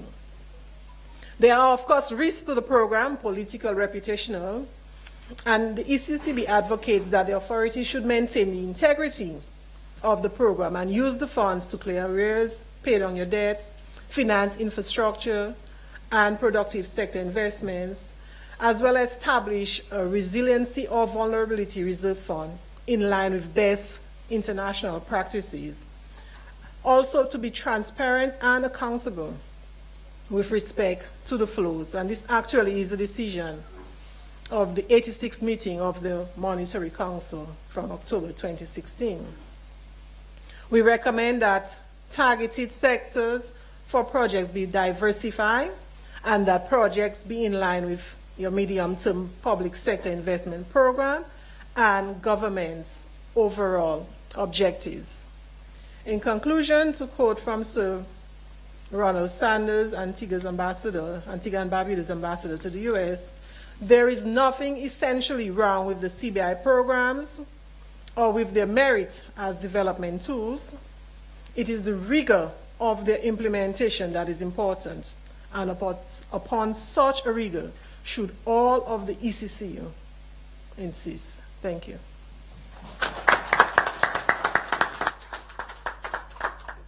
Thank you, Karen, for sticking to your 10 minutes. I appreciate that very much. And we thank you for painting the picture of what our situation would have been without the CBI financing. Every single year when the budget address is presented, a group of us usually mount a program. And invariably, Mr. McCarthy Murray is on that program. And Mark has a deep concern, I know, in relation to our declining population growth and its likely effect on production and productivity in the country. I am not saying his contribution is going to be centered around that, but I am extremely heartened to invite Mark to speak to us on recent trends in Dominica's economic development. Thank you, Mr. Chairman. And, all protocol have been established and the time being limited. I think I'll follow my previous panelists and go straight into my presentation. Today is the 24th of April. It happens to be World Intellectual Copyright and Book Day, by the way. Yesterday was the 23rd of April, and in France they had the first round of the presidential election. There was a real fear that Madame Le Pen from the far right might have gotten the most votes. Fortunately for us, she came second. And the person who won, if you like, the first round was Mr. Macron, who got about 4 points more than her. The expectation is that on the second round, on the 7th of May, Mr. Macron should get about 68% because everybody on the left will vote for Mr. Macron, as well as the center-right candidates, and the people will vote for him. And the expectation, she has no natural allies among the established parties. So that's put a sense of relief to me personally, because I know one of the attractions of the CBI program is the fact that Dominica has managed to negotiate visa-free entry through the Schengen area. And her proposal was to not only take France out of the European Union, but also, as part of that, to dismantle the Schengen arrangements. In terms of, back to Dominica now, in terms of current trends, Hood Lennox is historical argument about the development of Dominica over the years, and the fact that the last real export agricultural crop that was of significance was the bananas, which has since collapsed practically, and our export efforts have been placed on tourism. So that's the recent trend in the private sector mostly. And we will remember, or we ought to know, that we have been trying to do this since the 1990s, when the Freedom Party government realized that the banana business really was dying and had no future, attempted to get us into the tourism stream. Unfortunately, that hasn't quite worked out yet, because among other things, if we look at the statistics, we will see that since 2004 at least, the number of people looking for paid serviced accommodation has been about 33,000 persons, which has been about 40% of the stayover tourists, and in 2014, we had only 31,872 stayover tourists looking for a hotel, guest house, apartment, or whatever furnished accommodation, which, to say the other way around, some 60% or more of the tourists who come to Dominica stay at private homes. The government, through the CBI program, is expecting to build, or have built by private developers, a number of hotels around the island, on the south and particularly in the north of the island. The Discover Dominica Authority has some projections about increasing arrivals. And when you look at the two things, you will see that the expected increase in rooms outstrips the expected increase in arrivals. The DDA has gross figures about the numbers of persons who will come as tourists, but they haven't said how that will be shared up between those who stay in private homes and those who live at serviced accommodations like hotels, guest houses, etc. Unless we can get the number of people who are looking for a hotel or guest house to come to Dominica as tourists, our occupancy rates will remain as low as they are, in the 30% or so bracket. And I think in terms of the needs of the tourism industry, the Prime Minister in July or thereabouts made available $15 million for upgrade and refurbishment of properties. However, most properties that were built in the 1990s, a lot of them were built and financed from the aid bank. And at a 30% average occupancy, most properties have not been able to service their loans. In terms of, you might say, equity, and on one hand, it would be useful if the government would use some of the CBI money, not only as has been done in terms of upgrading the facilities that are there, but also to alleviate the debt that the present owners of properties have. The rates of interest that the owners of properties are paying is somewhere between as high as 10%. They refinance some down to 7.5 and 8%. But those rates of interest are inconsistent with the conditions of the tourism industry as it is now, and the expectation of how fast it will grow up till the end of this planning period for tourism in 2022. And I think it would be useful if the government would use about, I think the amount that's owed to the aid bank by the properties of a tourism portfolio for some $43 million, to take some of the CBI money and help to refinance the loans at the rate of 3%. Even before the Prime Minister had put the $15 million at the rate of 3%, I had made a calculation and I wrote to the bank some years ago to tell them that the rate that we should be charged is really 3% because the conditions in which the industry is operating is 3% is the rate that can be comfortably managed by the properties. Now, there is a good reason why we ought to do both things, to say upgrade the properties as well as relieve the debt.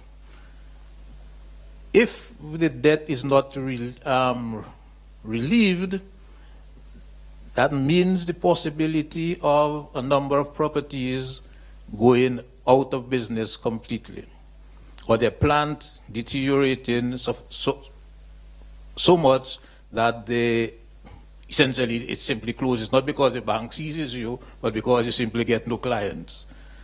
And I think the fact that the properties are actually operating means that not only do they keep some people employed in a situation where unemployment is rather high. I'm not sure what the latest figures are, but we know that employment is a bit of a difficulty to acquire, which is why we have the National Employment Program, which specifically targets the younger persons in the society to try to get them into the workforce, at least for experience, so that they hopefully can gain a proper job after that.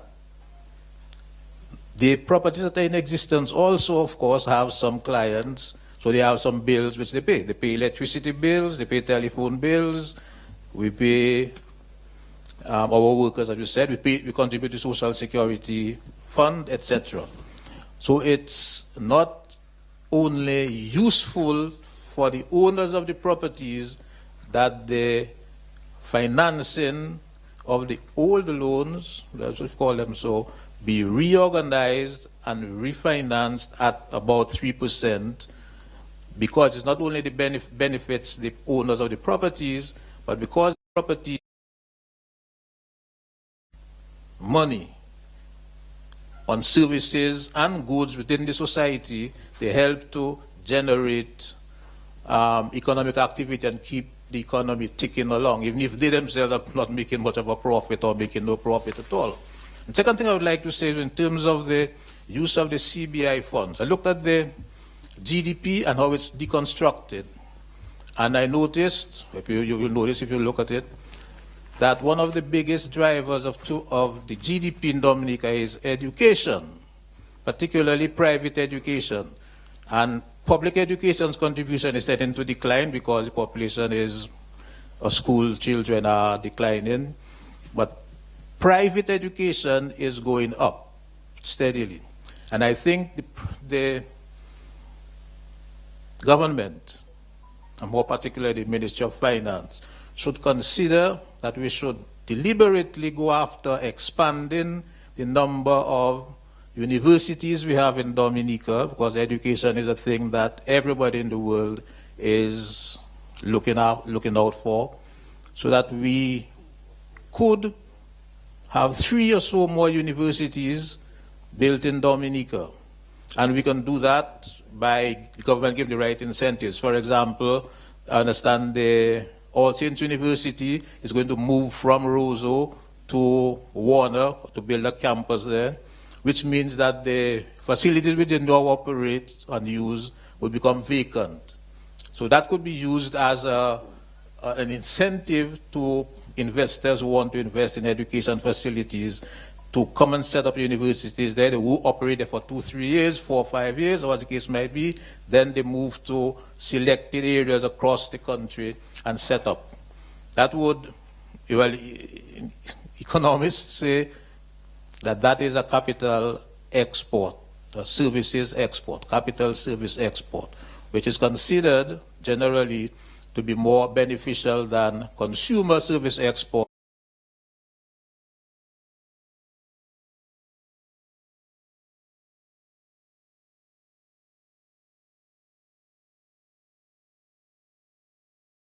which we've made with people abroad at different universities so that we could set up, I think, 3 more universities, which provide better jobs, higher paying jobs than the tourism business.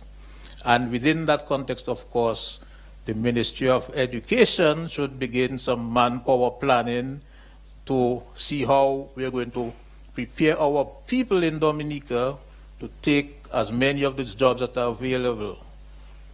Thank you. Thank you, Mark. I noticed Mark took the privilege to focus on the theme of the conference rather than address specifically the topic that he was down for, but it was nonetheless very interesting. It was clear he had a case to make, and he used this opportunity to make his case. So Mark, right on, Mark, as a private sector operator. The next subject, reducing vulnerability in the context of climate change and need to build with greater resilience, fits right into the lap of Dr. Douglas, whose PhD thesis deals with sustainable development in small island states. And I'm sure he has some interesting conclusions to share with us on the subject matter. So it's my pleasure to invite Dr. Douglas to make his contribution. Okay, well, thank you very much, Mr. Chairman. And let me say how pleased I am to be here. I have to recognize my superiors in the public service. I'm very pleased to be here, the Prime Minister, members of Cabinet, also the private sector, the NGO community. A pleasant good morning to each of you. Now, this topic is a very, very broad topic. There's a lot can be said. As the chairman said, you have to try to focus. And therefore, what I sought to do was to try to answer 2 questions. Why is vulnerability a challenge to Dominica's economic growth and development? And secondly, how should development management be conducted such that resilience of the economy is improved and that vulnerability ceases to be a major problem that it is today? That is the core of my remarks. First, on the question of definition. Now, vulnerability has to do with an entity's susceptibility to the risk of harm. Okay, that entity could comprise a population or a specific target group of people. It could also refer to an economy, whether the entire economy or some specific sectors. Indeed, recently, for example, the government launched the National Health Insurance Pilot Program, which is aimed at minimizing or reducing the vulnerability of pregnant mothers and their young children. Government has allocated $5 million to finance this program, with the DSS assigned responsibility for the management. So, as you can see, vulnerability is not unique to the economy. The vulnerability is an all-encompassing issue, and you see how it is used with respect to the vulnerability of pregnant mothers and children. So, now, but our focus is on economic vulnerability, and by that is meant that a country's economic growth prospects can easily be thwarted by forces or risks outside of its control. The forces or risks at reference stem from the inherent structural characteristics of these economies. By extension, then, the sustainability of economic development would also be thwarted given the crucial link between vulnerability, economic growth, and sustainable development. These 3 things, you can think of them as almost like a triangle. The sustainability of economic development has a lot to do with economic growth. The link between economic growth, sustainable development, and vulnerability. These 3 are very, very closely linked. And these bring together the concept of the sustainability of economic development. Okay, now worthy of note here is that again, the concept of sustainability, I think we need to clarify that. It itself has its roots in the work of the UN, the Brundtland Commission report of 1987, where it states, and I quote, "Development is sustainable when it meets the needs of the present generation without compromising the ability of future generations to meet their own needs." Okay. So in terms of converting this lofty concept espoused by the Brunton Commission into something tangible, we can talk about per capita welfare or per capita well-being, maybe used as an indicator, okay, since it is capable of being measured and quantified. Because this question of needs could be a very amorphous thing to get a handle on. So the question is the per capita well-being or the per capita welfare of the current generation versus the next generation? Is the next generation better off than the current generation? Or certainly the next generation should be no worse off than the current generation? So this generation, the current generation, have an obligation to the next generation, a moral obligation to ensure that whatever we live when we leave this earth, when we go 6 feet below, that we live a better society than we ourselves inherited. That's what sustainable development is all about. And of course, vulnerability can interfere with your capacity to actually do that, no matter how well-intentioned you are as a government or as a people. Now, in terms of context then, at the Colonial Secretariat in 1997, they released a publication called A Future for Small States, Overcoming Vulnerability. That was the title of the publication. Now, they characterize vulnerability as a consequence of the interaction of two sets of factors: the incidence or the magnitude of risks and threats. The incidence, an incident talks about the extent or frequency of occurrence. When you're talking about incidents, the extent of frequency of occurrence. Or you're talking about the magnitude. Magnitude, you're talking about the relative importance or the size. So these are two separate things, but they link together. So they said the two things: the incidence and the magnitude of risks and threats. That's one. Or the second one is the ability or inability of the entity at reference, be it the government, the NGO, the whatever it is, the ability or inability of the entity at reference to resist those risks and threats, and thereby bounce back from its consequences. So this is how they, in that book, very interesting book, that they put it out. These are the issues they focus on.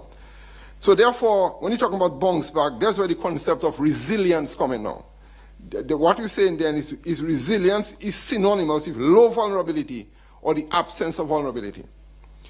Now, in addition to the Colonial Secretariat paper, there's another gentleman called, there's a professor called Lino Briguglio, who is a professor at the University of Malta.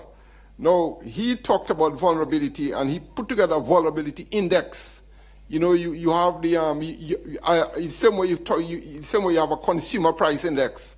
It allows you to monitor the behavior of price movements, whether consumer prices or wholesale prices.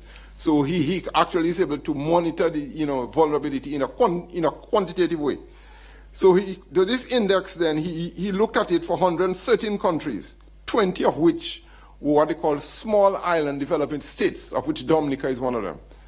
That classification came about in 1994 at the UN conference in Barbados, the SIDS conference, which lasted 2 weeks. And I always look back with nostalgia, since myself and Parry Bellot and Felix Gregoire, 3 of us represented Dominica at that conference. Eugenia Charles sent us to that conference, represent Dominica at the SIDS conference in '94. So that classification came out from that meeting. So he said, so 6 categories. He do 6 categories. He looked at developed countries, developing countries, island developing countries, non-island developing countries, SIDS and all countries.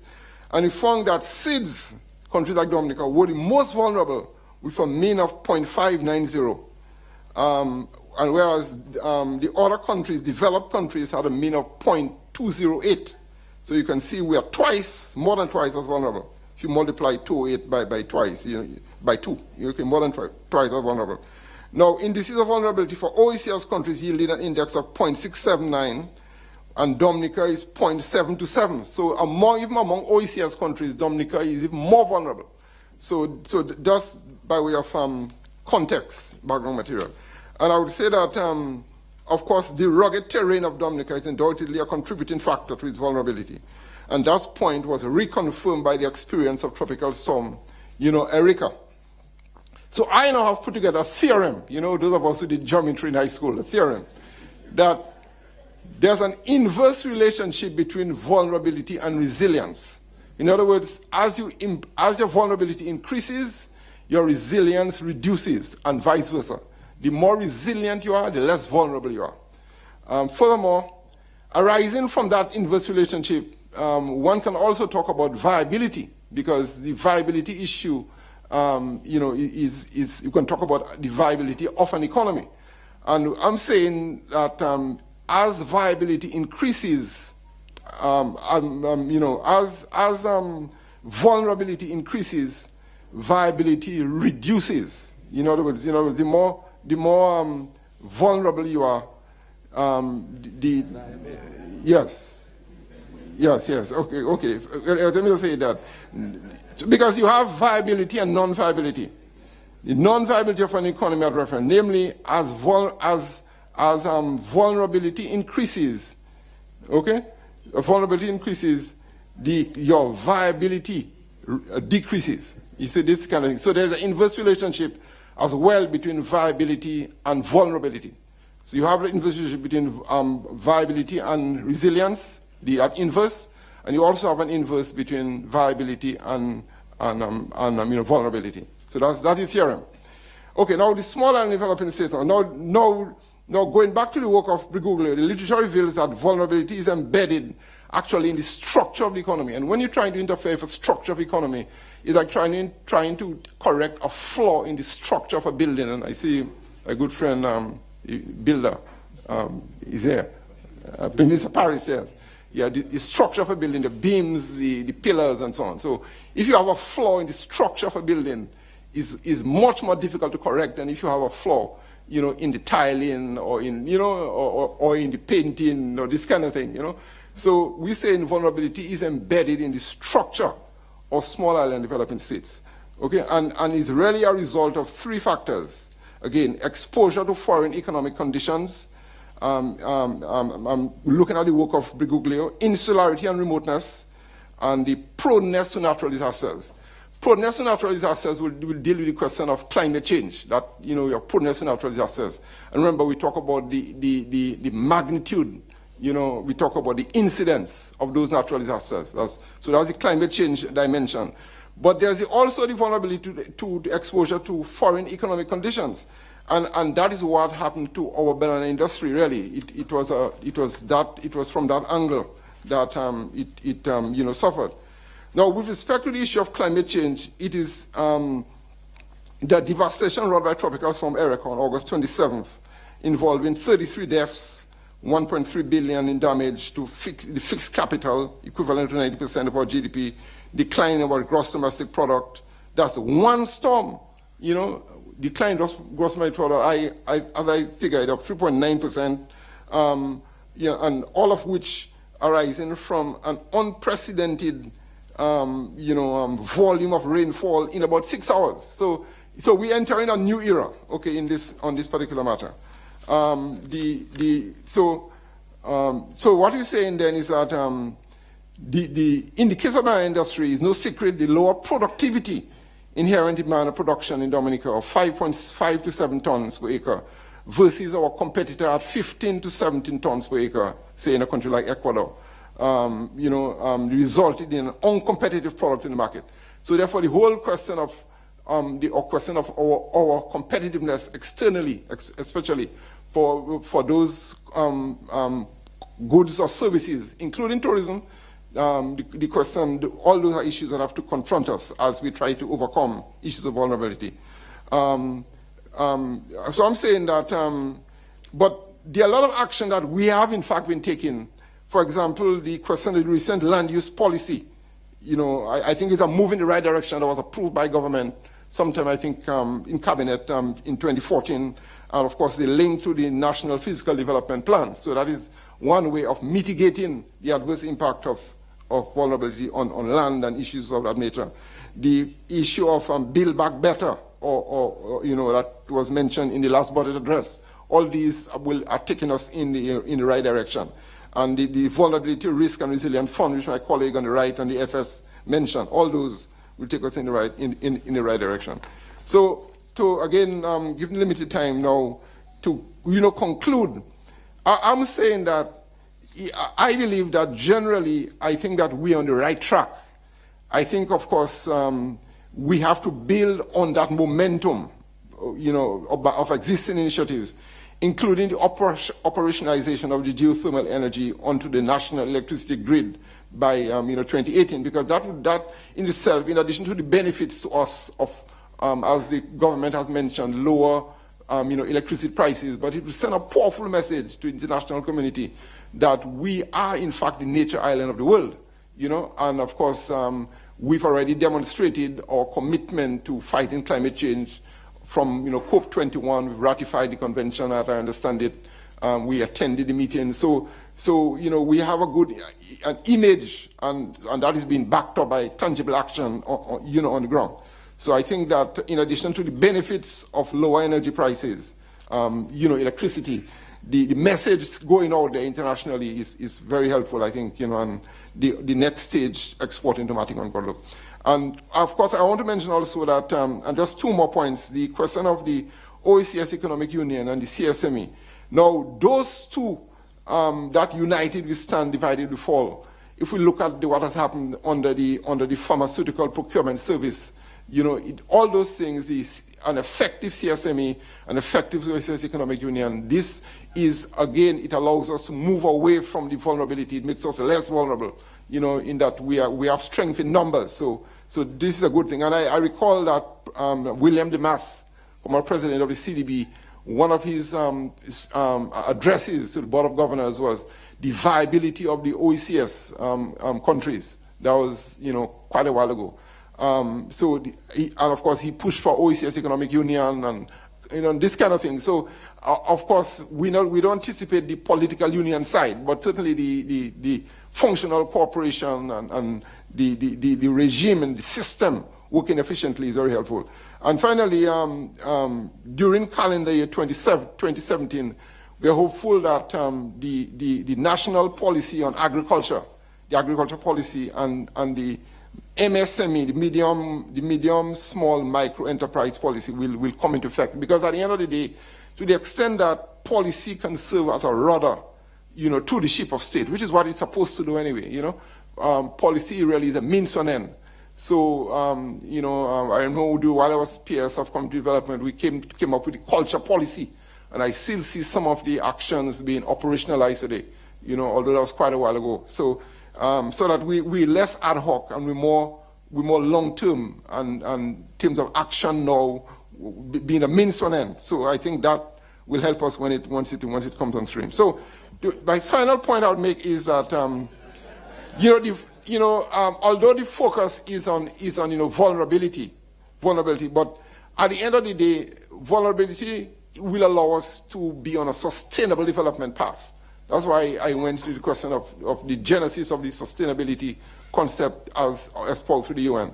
And really what you need to focus on is, economic growth, of course, and all that is where you generate your income and so on, employment and so on.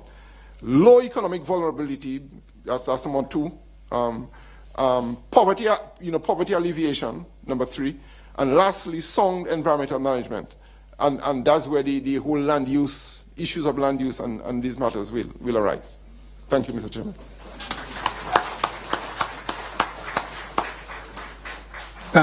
Thank you very much, Ike. I'm sure that you have been putting pencil to paper and there are numerous questions that you want to ask. But before we open the floor to the general discussion, let me just remind you that in this consultation, we are linking Dominica's development prospects to raising the financing via the CBI. We're linking the two.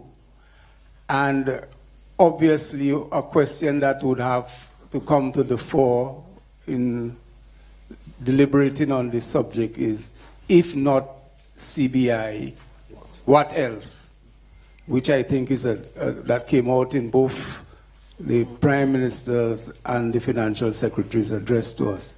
So at this moment, I want to not only thank the panelists, but open the floor to your observations, recommendations, and any clarifications or otherwise that you may require. What we will do, we'll take 3 questions or comments at a time and then ask the appropriate panelists or financial secretary or the prime minister, as the case may be, to respond. So who's going to open the batting?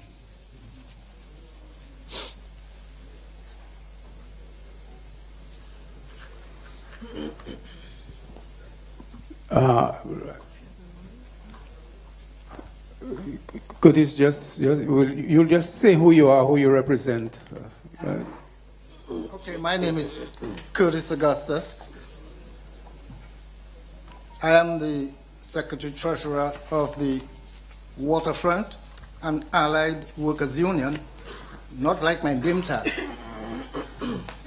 I'm opening the baton because I played cricket for Dominica.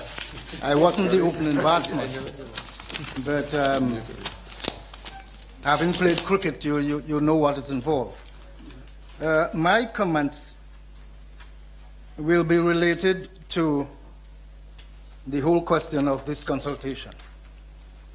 And I am happy that the Prime Minister have taken the initiative to engage in what I would like to classify as social dialogue. Before, in the past,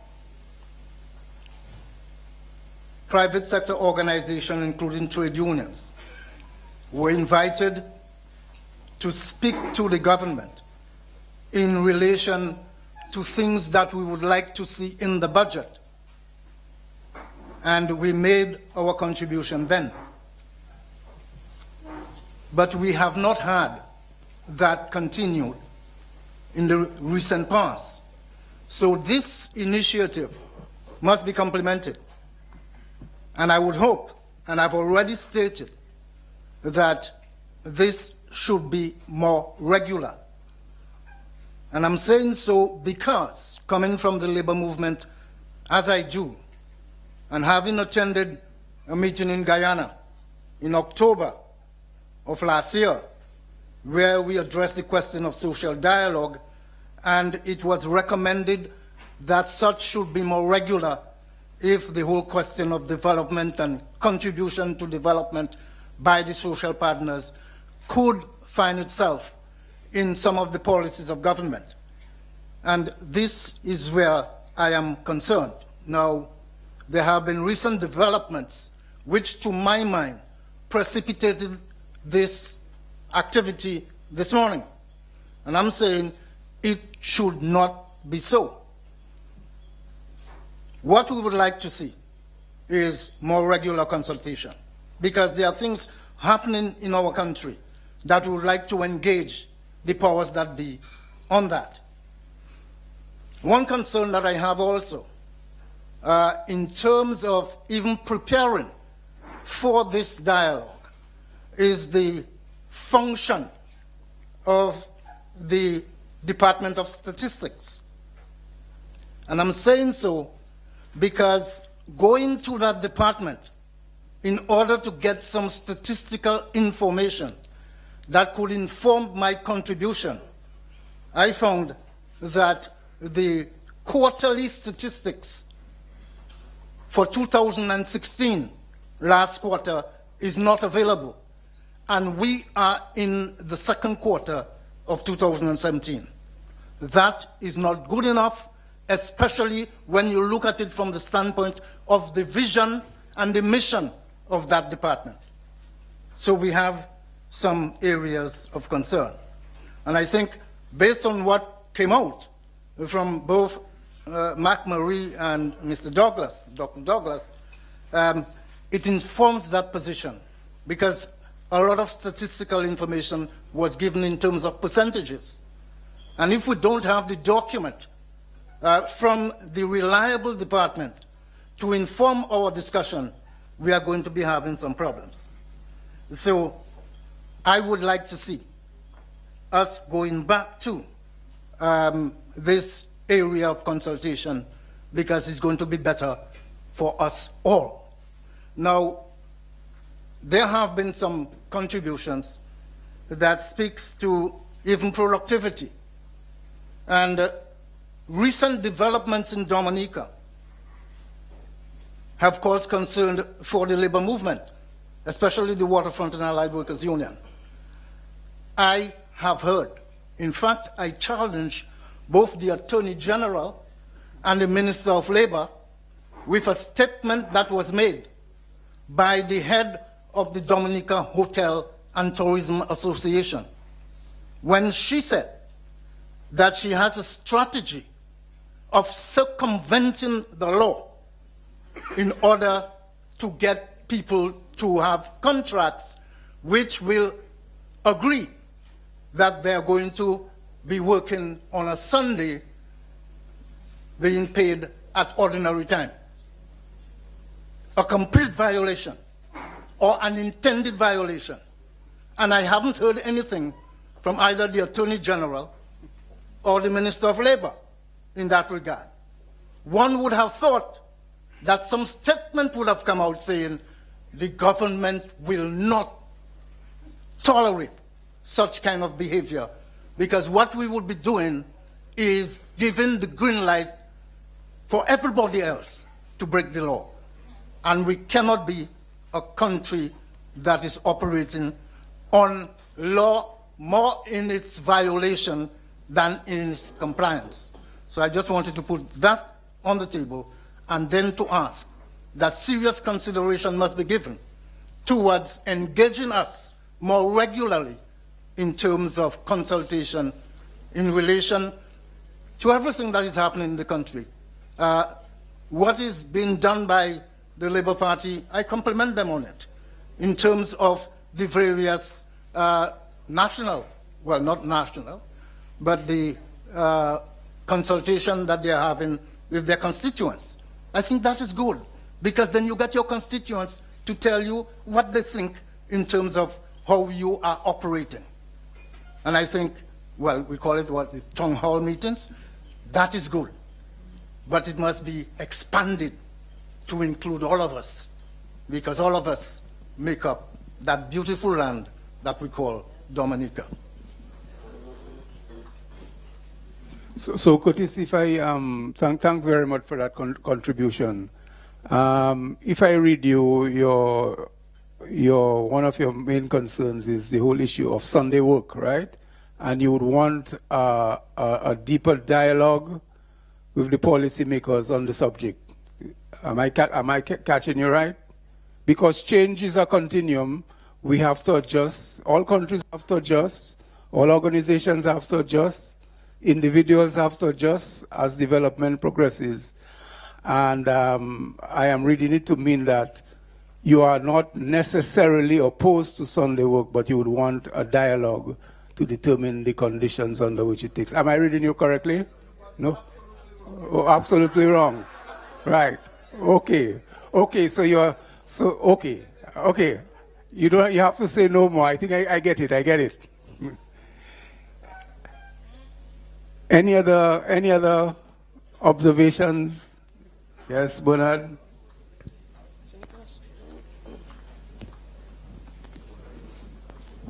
Thank you. Thank you, Chair. Now, my concern, first of all, I must say, I must compliment the government for such a dialogue, a national dialogue.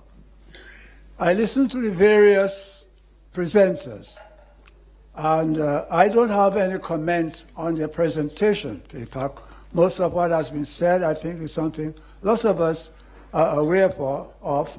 Some of the historical pointers, some of us did not know, and we learned. My concern is about present time, the economic situation in Dominica vis-a-vis what is happening in the rest of the world, and our perception as nationals, what we expect of Dominica as compared to what we see happening in the rest of the world. So having said that, I want to say why I'm saying it. As a trade unionist and one who travels and one who lived abroad, I have not only heard, but I've experienced what workers have been going through what workers are still going through, especially in Europe. We talk about, and worldwide, the large number of unemployed citizens worldwide, especially among the youth. You have the widest or the largest number of unemployed, and among women. You also have the unemployable, people who are qualified, highly qualified, and cannot find a job. You take small Dominica, which is no exception, and we can say from since independence, we have never had any government who have been innovative enough to talk, to refer to one of the words of Mr. Dr. Eisenhower about vulnerability. Dominica has always been a vulnerable country, we all know that, from colonial days. And after independence, we did not have anything like some of these other countries that Britain did give them something to go by. We don't have. We had to paddle our own candle. And had it not been for independence, after Hurricane David, we would still be in a glut, in a very deep hole, thanks to independence. Now, we hear a lot about the CBI program. And many people who are backward thinking, that's one way, but who are also mischievous. And I would rather think of mischievous. Knowing the state of our country and what this government, it could have been any other government, but it happened to be a Labour government, which has always been in the forefront of developing the country. Always Labour. Now, the Freedom Party has done good as well, and we have to compliment Ms. Charles for a lot. So I want to address the CBI program and what it's doing for our country. And the fact that we, or many of our children, whether we have children or not who are grown up, but it's our children, they are our children, are able to have experience. Through the CBI program, they are paid to learn something they are skilled in. Anytime a person applies for a job, the first thing you want from the client, you want to know whether you have experience in that thing. And if you never got employed, you have no experience. I have to compliment the government for the CBI program and all the benefits that the country, I don't want to enumerate them because we have been hearing them all the time what the government is on that. But what we are saying is, when the president, now how you call it, we're talking about the ECCB, the governor of the ECCB on his island tour. He came to Dominica, he invited all the trade unions. We had a presentation. He complimented the CBI program of Dominica, refers to it as one of the most transparent. He referred to the budget, the Prime Minister, how we explain what the CBI was doing, the amount of money and so on. But he also warned us that the CBI money must never be used for paying wages and salaries. Because he noted and he pointed what we all know, the vulnerability of that program, just like tourism. One bad, report, you can wash out everything. But what it is doing in terms of development is very good. Now, we have, in fact, many people are against it, still against it, but still asking for that money to be used for them. So I want to say something to some of these people. If they go to England now, they'll find so many people unemployed, so many young people unemployed. But thank God there is a welfare state. And even then, the government is cutting down. The welfare state that we knew in the 50s and now is too different. but they are still better off. We haven't got that amount of money to spend to give people houses and so on. But yet, with the CBI program, we see the amount of people who are benefiting from housing, the elderly, and so on. We need to complement that program rather than to criticize it. Just like when the government introduced the well, it has to do with sales, how you call that, sales tax, VAT. And so many people were against the VAT. And I remember when I spoke about it in support, I talked about income tax will have to be reduced at some time. I even eliminated. And we saw that happen. So I'm saying that what is happening is not perfect. It's not perfect. But we must take note of what is happening and give the government its kudos. That it has been brilliant. It has been forward-looking. It's not perfect, yes, but this is much better than what we have. Since independence, we have never had the public service getting so much. No government since independence has given the public service as much as it has. And I think the government needs to boast of itself more. Let people know what the public service has been getting. And any other service and anybody who's trying to defeat the CBI on one hand and trying to get the CBI to pay for what it's not supposed to pay should be put on, on highlights, let people see them for what they are. Okay? So that is what I have to say for now. Okay. Thank you.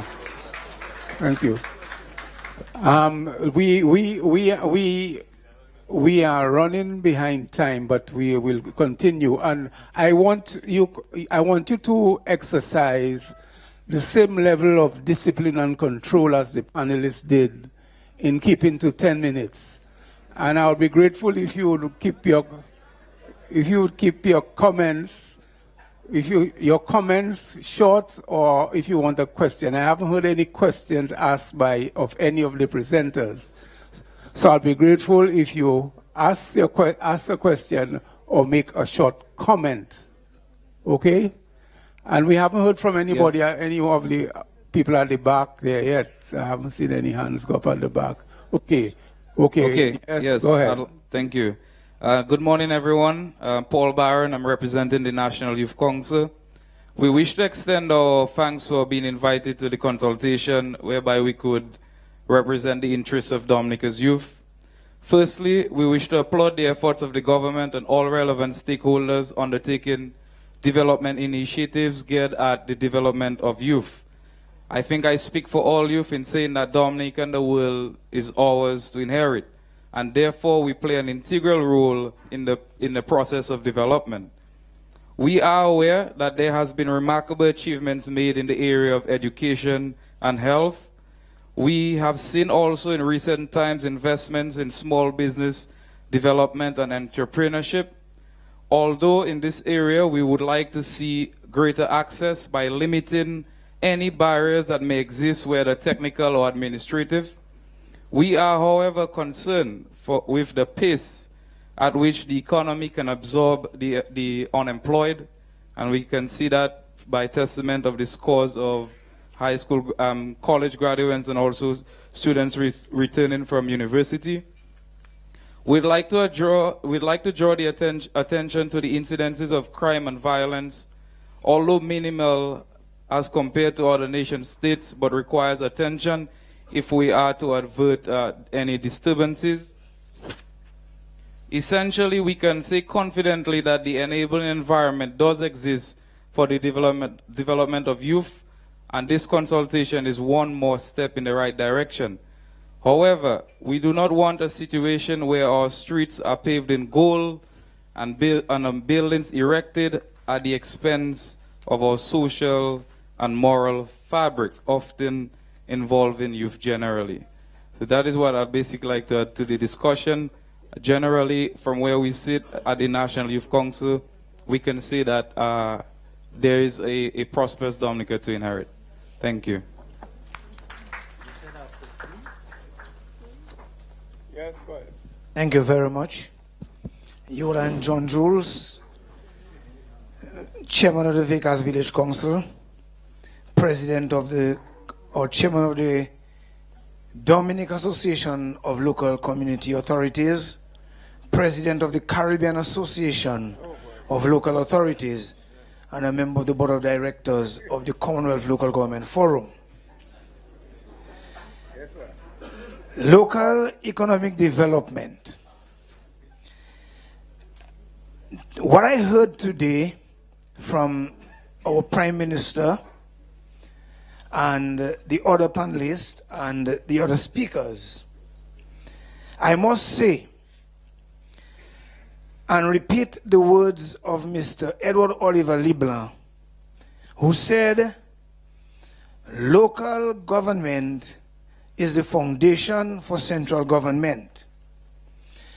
No central government cannot last long in office without local government. That's why some governments never lasted long in office. But this government and the citizenship by investment program, as we can see throughout Dominica, has placed a lot of emphasis on using the local government authorities, that means the village councils, to implement most of the programs under the CBI. Constructions of roads, facilities, washroom facilities for all, and all the other projects that I have attended a lot of meetings throughout the Caribbean, as far as Botswana and England, and what they are basing on is the sustainable development goals. Now, the sustainable development goals, I have in my hand a document. I just signed an agreement with the Commonwealth Local Government Forum for localizing the sustainable development goals in Dominica and the Caribbean. And we have received a total of 95,000 euros from the Commonwealth Local Government Forum to localize the SDGs in Dominica. We'll be using 4 areas in Dominica, 4 councils, namely the Portsmouth Town Council, the Roseau City Council, the Grand Bay Village Council, and the Canefield Urban Council. And this forum here today is very, very appropriate for the SDGs. We saw before they had the Millennium Development Goal, which was supposed to come to an end in 2015, and little was achieved. But I must say here today, because of the efforts of this government and the Citizenship by Investment program, that Dominica is one of the most advanced countries in the Caribbean to have localized some of the sustainable development goals, the eradication of poverty, clean health for all, and local economic development. We have never seen before where funding has been given for small business all over the country. If anybody does not want to do anything now, it will be your own fault. Now, what we would like to continue to see happening is that the local authorities could be used as the driving force for implementing the sustainable development goals in Dominica along with central government. Local economic development, we are just going to close in the Cari-led local economic development program. We are supposed to have our final meeting in Trinidad on the 24th of this month, of next month. And we have seen in Dominica the establishment of a small business support desk in Portsmouth, the tourism development in Soufriere, and farming or the livestock in Woodford Hill, implemented by DALCA through CARILED, the Local Economic Development Project of CARILED. Now, this citizenship by investment, as we all know, there is nothing like a banana industry coming back in existence. We cannot depend on tourism. And there are many other things we cannot depend on, like getting assistance from countries like Venezuela and others. But the citizenship by investment is the way forward for local economic development, implementing the Sustainable Development Goals, eradicating poverty throughout Dominica. And we are already in an advanced stage, and I wish that we would only keep it up. But let us work together continue the hard work through the local councils. Okay, thank you very much. Thank you very much. Thank you very much. I think your point has been forcefully made. Thank you very much. Yeah.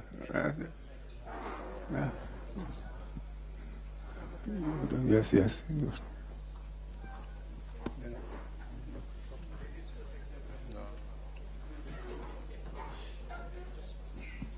Thank you, sir. Hi. Good morning, everybody. Kira Thompson-Ed, President of the Dominica Association and Industry of Commerce. Thank you to Honorable Prime Minister Skerrit, the Cabinet Secretary, Mr. Farrell, Mrs. Edwards, for your remarks and presentations, and of course our panelists for their excellent presentations and synopsis. Like the Cabinet Secretary, Mr. Farrell, whilst he's familiar with our mission, objective, and visions, we're also familiar with the manifesto in place right now.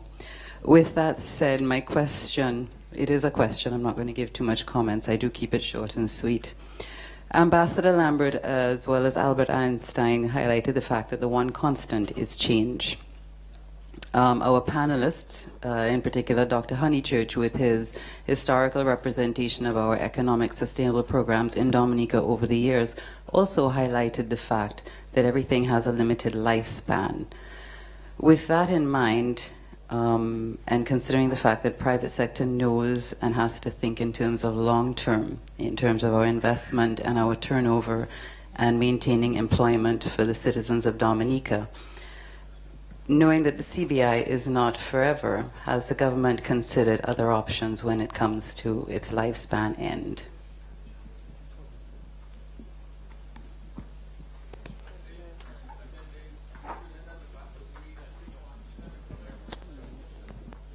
Okay.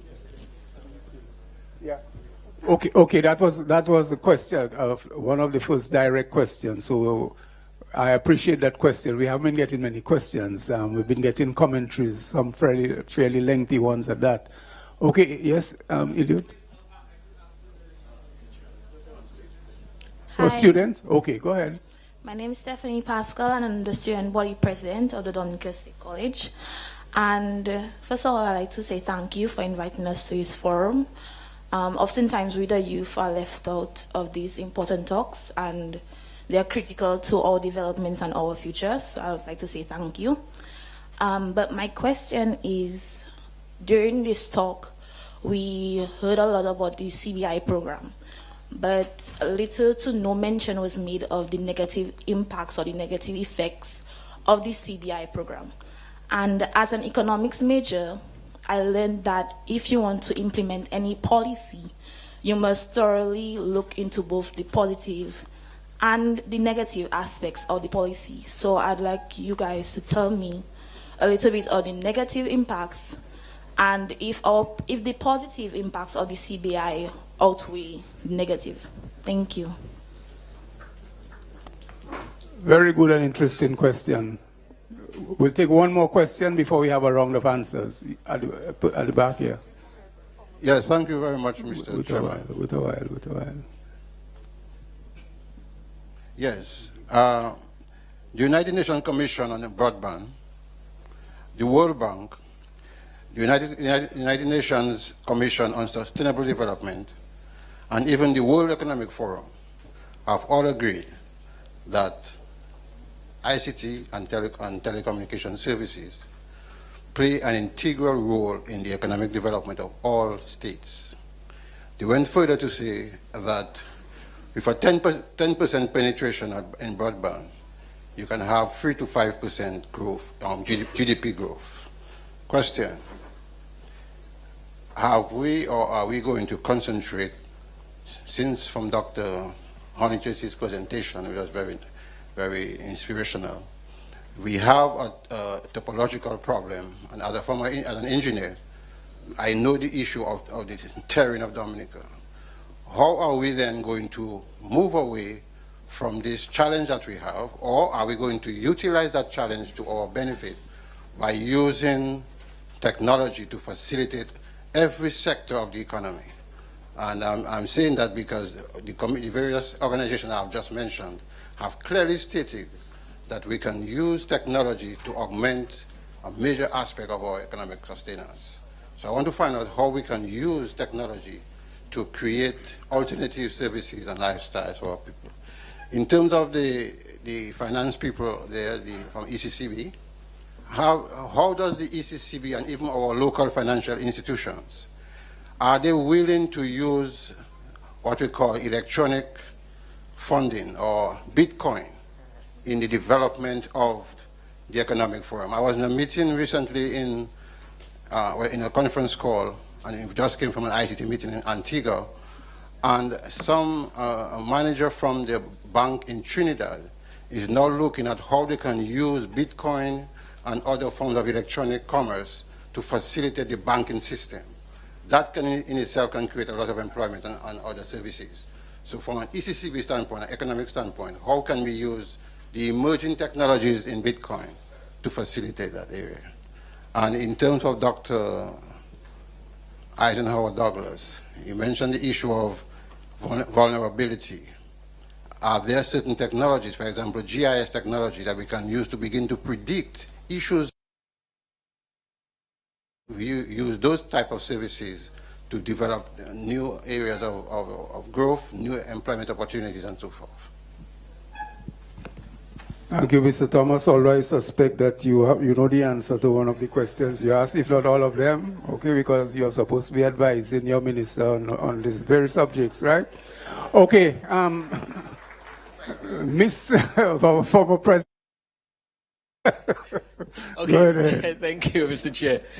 Quickly, just a quick word of commendation. One, on use of CBI funds for small business expansion, empowerment of local government and local institutions, village councils in particular, investments in geothermal. My two questions to the Honorable Prime Minister. On 9th March PM, you made an announcement about the airport. I think it's well known in government circles that I am pro-airport as a facilitator of access, not necessarily borrowing at commercial rates, not will be supportive, but use of CBI. One, are we likely to see the creation of an airport development unit in the new budget so that that unit can take the lead in advancing the cause? And secondly, to you again, Honorable PM, straddling public and private sector these days, bottled water. We have witnessed challenges from one of our bottling companies. Small water is hardly available.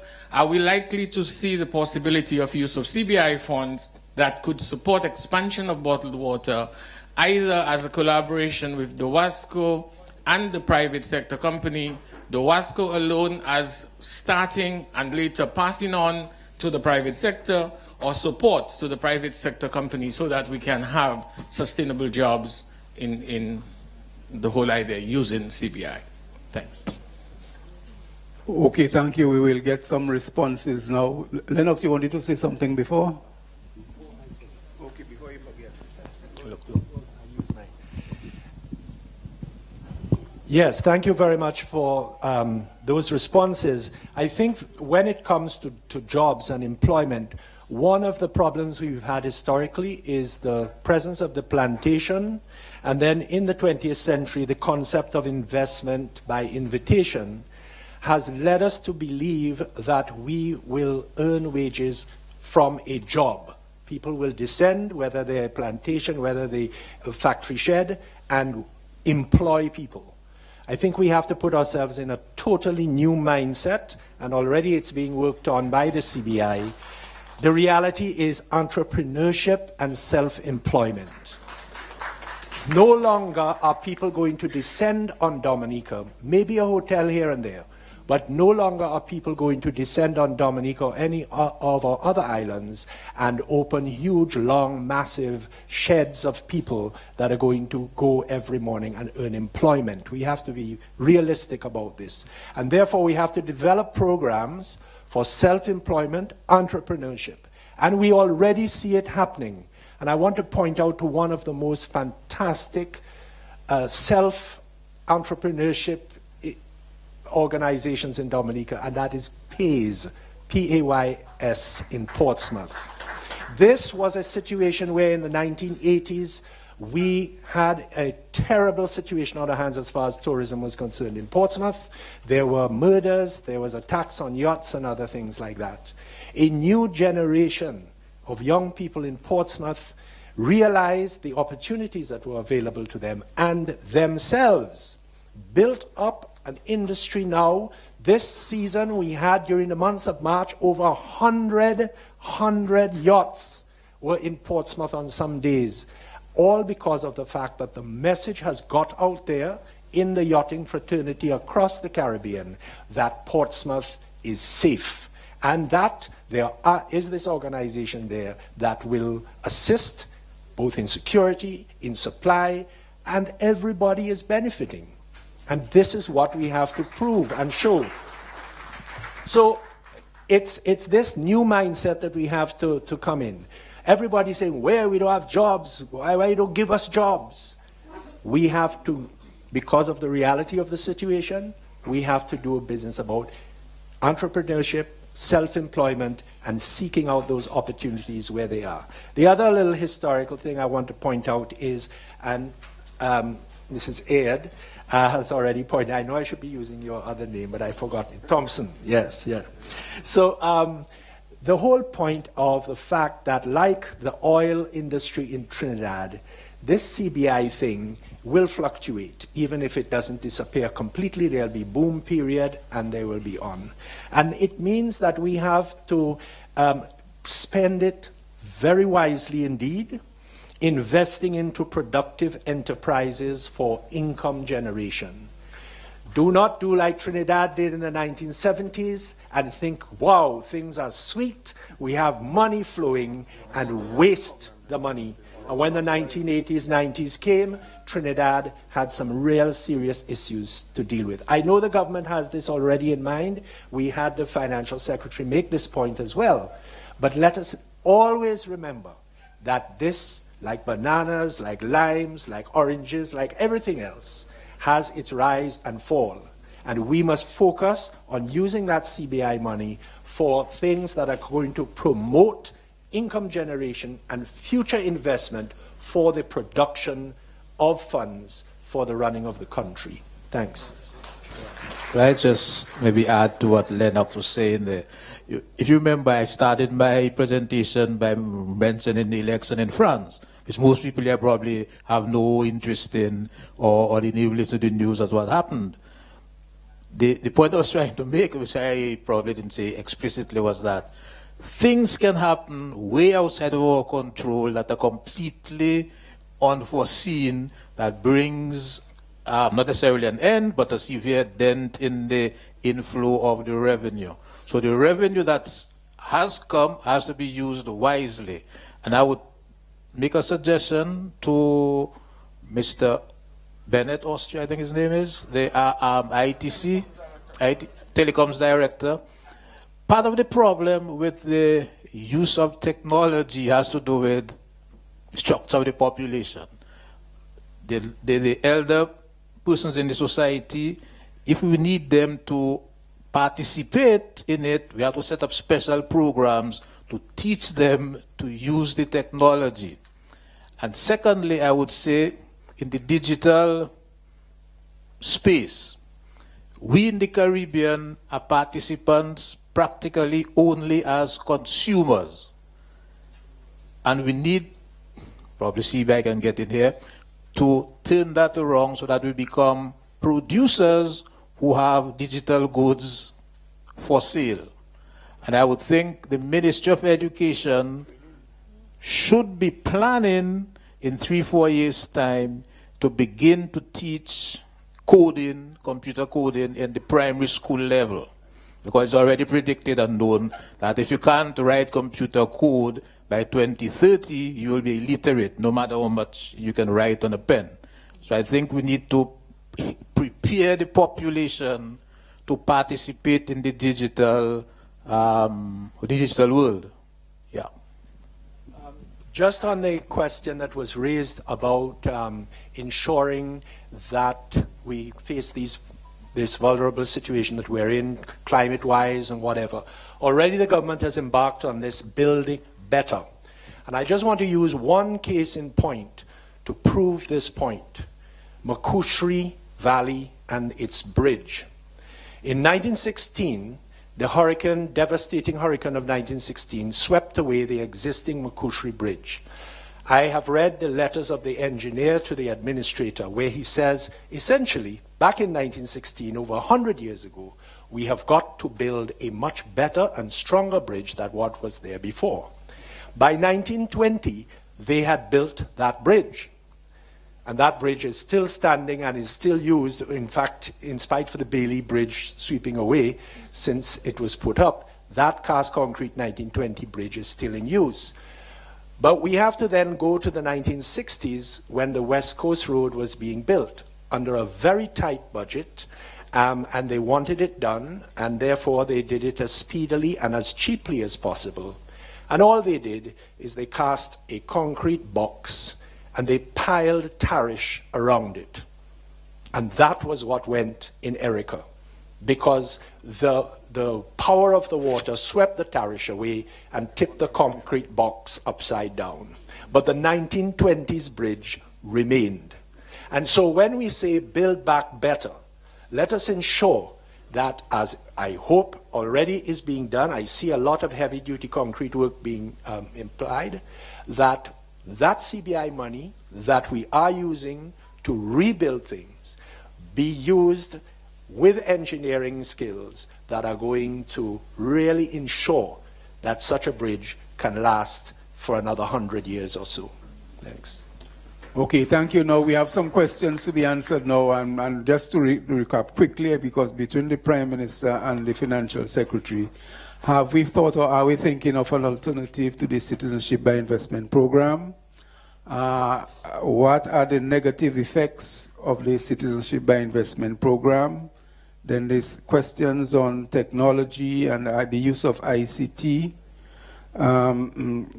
Then the airport development unit. And finally, development of bottled water industry using CBI funding. So, yeah. Well, I was hoping that no questions would have been posed to me, since I consider myself to be a participant like everyone else. But I guess circumstance has forced me to force questions to be asked to me, and therefore a response is expected. In respect to the DIC, frankly speaking, I do not see the CBI going away entirely, because there will always be a demand in the world for various reasons for citizens, global citizens wanting a second citizenship. What we should expect in Dominica is that there will be fluctuations in the performance of the program. Years before 2014, we did not take note of the changes that have taken place in the program since its inception. Having studied the marketplace, the industry, and consulting with stakeholders locally and globally, we went about restructuring the program and making certain improvements to it and enhancing our marketing, because we were completely out of the marketplace, in terms of marketing and promoting our program. So since we've seen the changes to the regulations, to the administration of it, enhancing the unit that manages the CBI program, and importantly being out there and marketing the program, we have seen benefits to the program. But as myself, as the Minister of Finance, I'm very mindful that tomorrow morning there can be a dramatic decrease or drop in the revenue receipts. And this is why I always caution us as citizens that there are things which must not be embroiled beyond our boundaries in partisan politics, because these things can have a serious impact on all of us, not only on myself, people think, but the entire country. What we're doing with the CBI monies is seeking to reduce on our national debt, thereby giving us greater fiscal space. So the monies that we'll be spending for debt, we can use it for infrastructure and other recurrent expenditure. And also be able to ourselves to use more local resources to build our infrastructure. Reducing poverty. If we reduce poverty, then we are putting people more into the productive sectors, be able to work and to earn a living for themselves, and to be less of a responsibility on the state financing. Spending money on the infrastructure, because without the infrastructure, you cannot go out and market your country and promote your country as a place to invest. People are going to ask you questions. What about your ports? What about your road network? What about communication? So we're spending significant sums of money. We're utilizing the CBI monies to invest in a solid infrastructure. We have been challenged, as you know, with the result of Tropical Storm Erica, where projects that we were intending to implement had to be set aside in large measure because of Erica. Had it not been for Erica, we would be well advanced, for example, with the Roseau enhancement program. Because for us, our city must be an attractive place for residents and business owners and visitors alike. And the present state of Roseau, there's no way we're going to attract the kind of investments that we would like to see taking place in our country.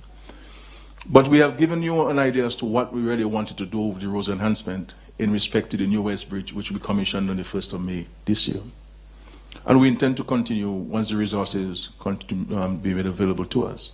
So we're investing in infrastructure. We're also investing in the productive sectors, agriculture, tourism, and very soon we'll make an announcement in respect to support to the manufacturers. As you know, we've engaged them, submitted a proposal, and we're in negotiations with them. And the hope is that all of these investments will start generating the revenue that we already need to grow the economy. So when the CBI would taper off or would get to its climatic or its high point, then you would have those investments bringing in returns for you. So the monies that we have placed at the aid bank will eventually come back to the government, because the people who would have borrowed from those funds will be paying back and the government will have a source of revenue. I can tell you, for example, some of the funds that we got from Venezuela for housing, we did not use all of it for social housing. We placed some at the government housing on board and at the aid bank. And the aid bank and the government housing on board over the years have been paying back to us. So as Minister of Finance, I'm using some of those funds to push back into the housing revolution program, so that you have an investment and you have your return coming from the investments. So if we can expand agriculture, because there are markets out there, both locally and regionally. We don't have to go out of the region for us to really have tremendous benefits insofar as agricultural markets. Because the regional markets are demanding a lot of produce, but they have to be of certain quality and certain standards. And if once we are prepared to maintain a discipline and to provide the markets with what the markets are demanding, we believe that the investments in agriculture will bring tremendous returns to us. So with the arm of the CBI, construction of the hotels, and other type of tourism-related facilities, We expect that with these investments, the industry would be expanded, more jobs created, more people are earning an income, more people are paying income tax or VAT and the other indirect taxes that have been mandated by the various laws. So we are using the monies to invest in the future, and if they are spent properly, and the beneficiaries of those investments take it seriously, then we project that the country will see tremendous positive returns on those investments, because we need to grow the economy. We need to expand the economy. We need to see a higher level of growth.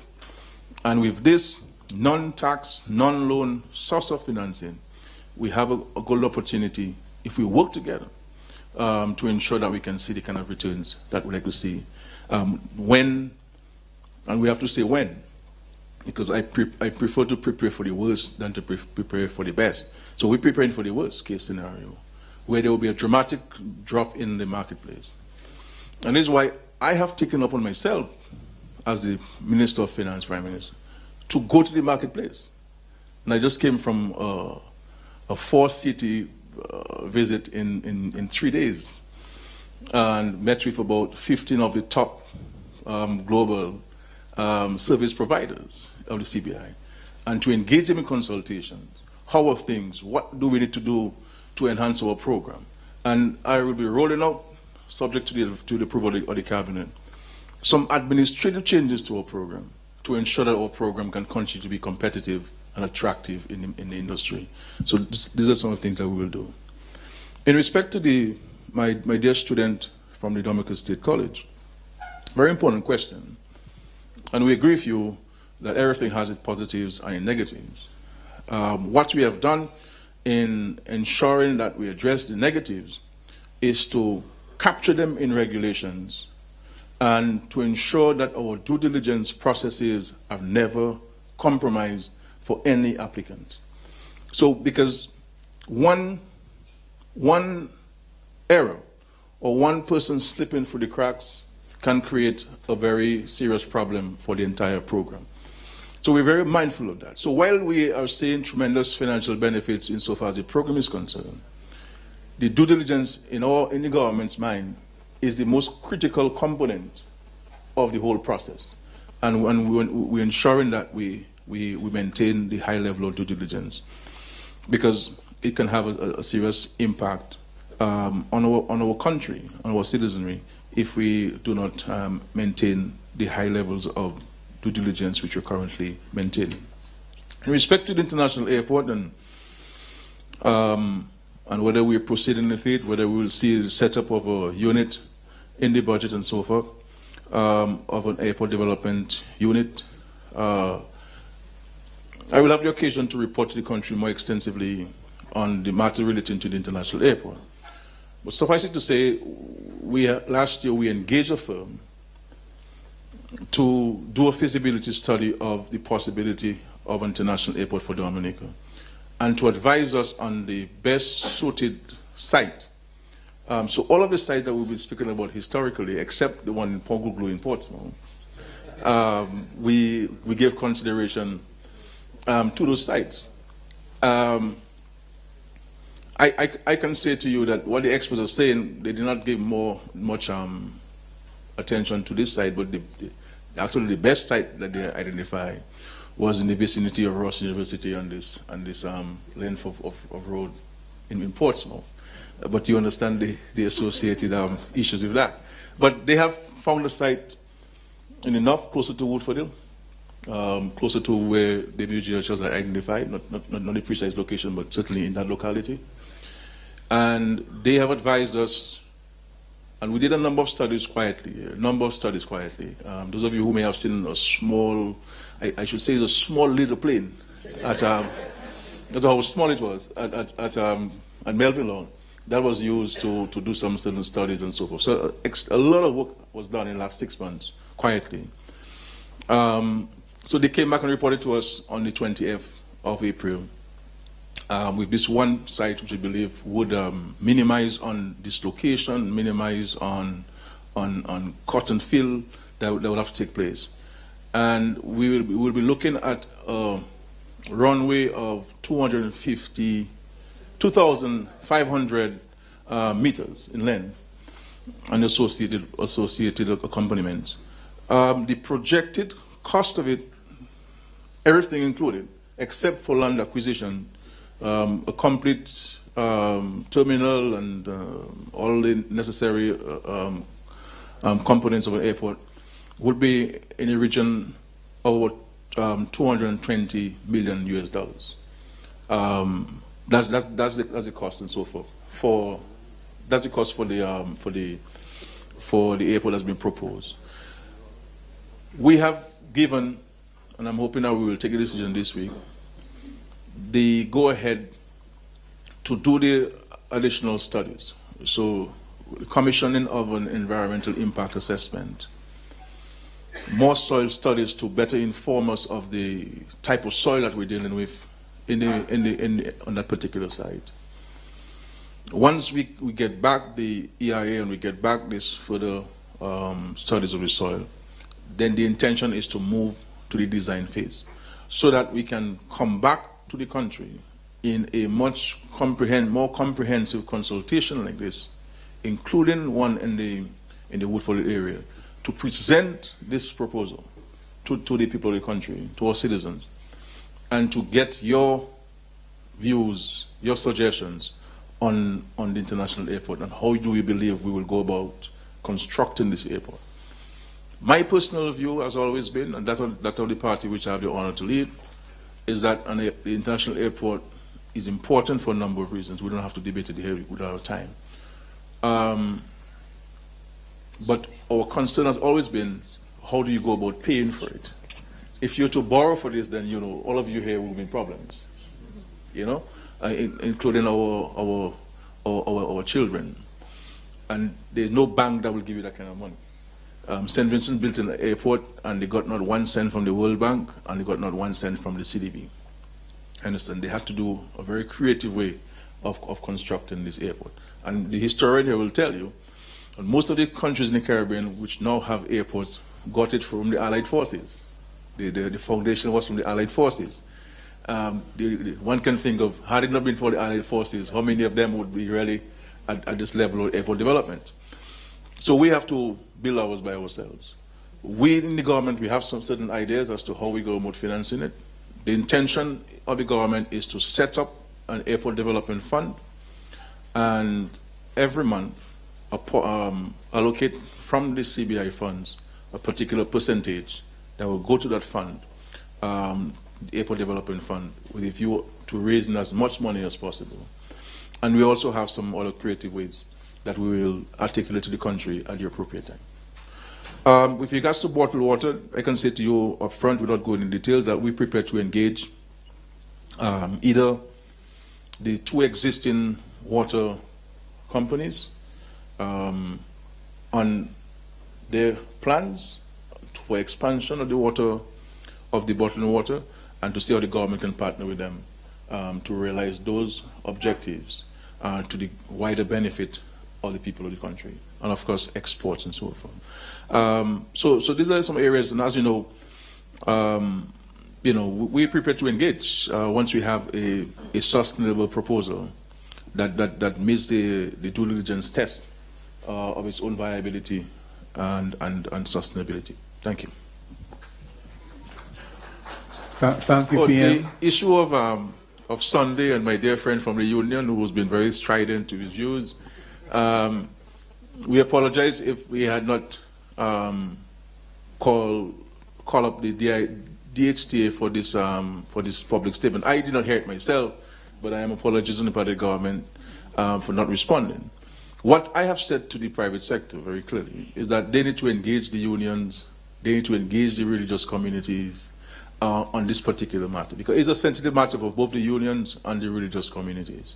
And while I appreciate the justifications and the arguments from the private sector, we're going to have to engage ourselves in serious consultations, because I would not want for the government to take an authoritative decision on this matter without there being consensus among the stakeholders in respect to making Sunday a working day. We have seen the changes in the labor market globally. We've seen the trends other countries are taking, and obviously, as time goes by, we have to review things. But I believe that this matter needs some serious consultation among church leaders and among union leaders with the private sector. And I think we may need to put ourselves together to have frank and respectful engagements and to see to what extent there can be some level of consensus on this issue. But as of this date, the 24th of April, the government has not taken any decision or has not colluded with any private sector firm to allow them to circumvent the legislation. But it is incumbent upon the employee to ensure that that which he signs, he is not giving up his rights and responsibilities, so he has to be so advised and so on. But there has been our silence on this matter is not an indication that we are in bed with the DIC or DHT on that matter. Certainly, we're in the house, but certainly not in the bed and so on.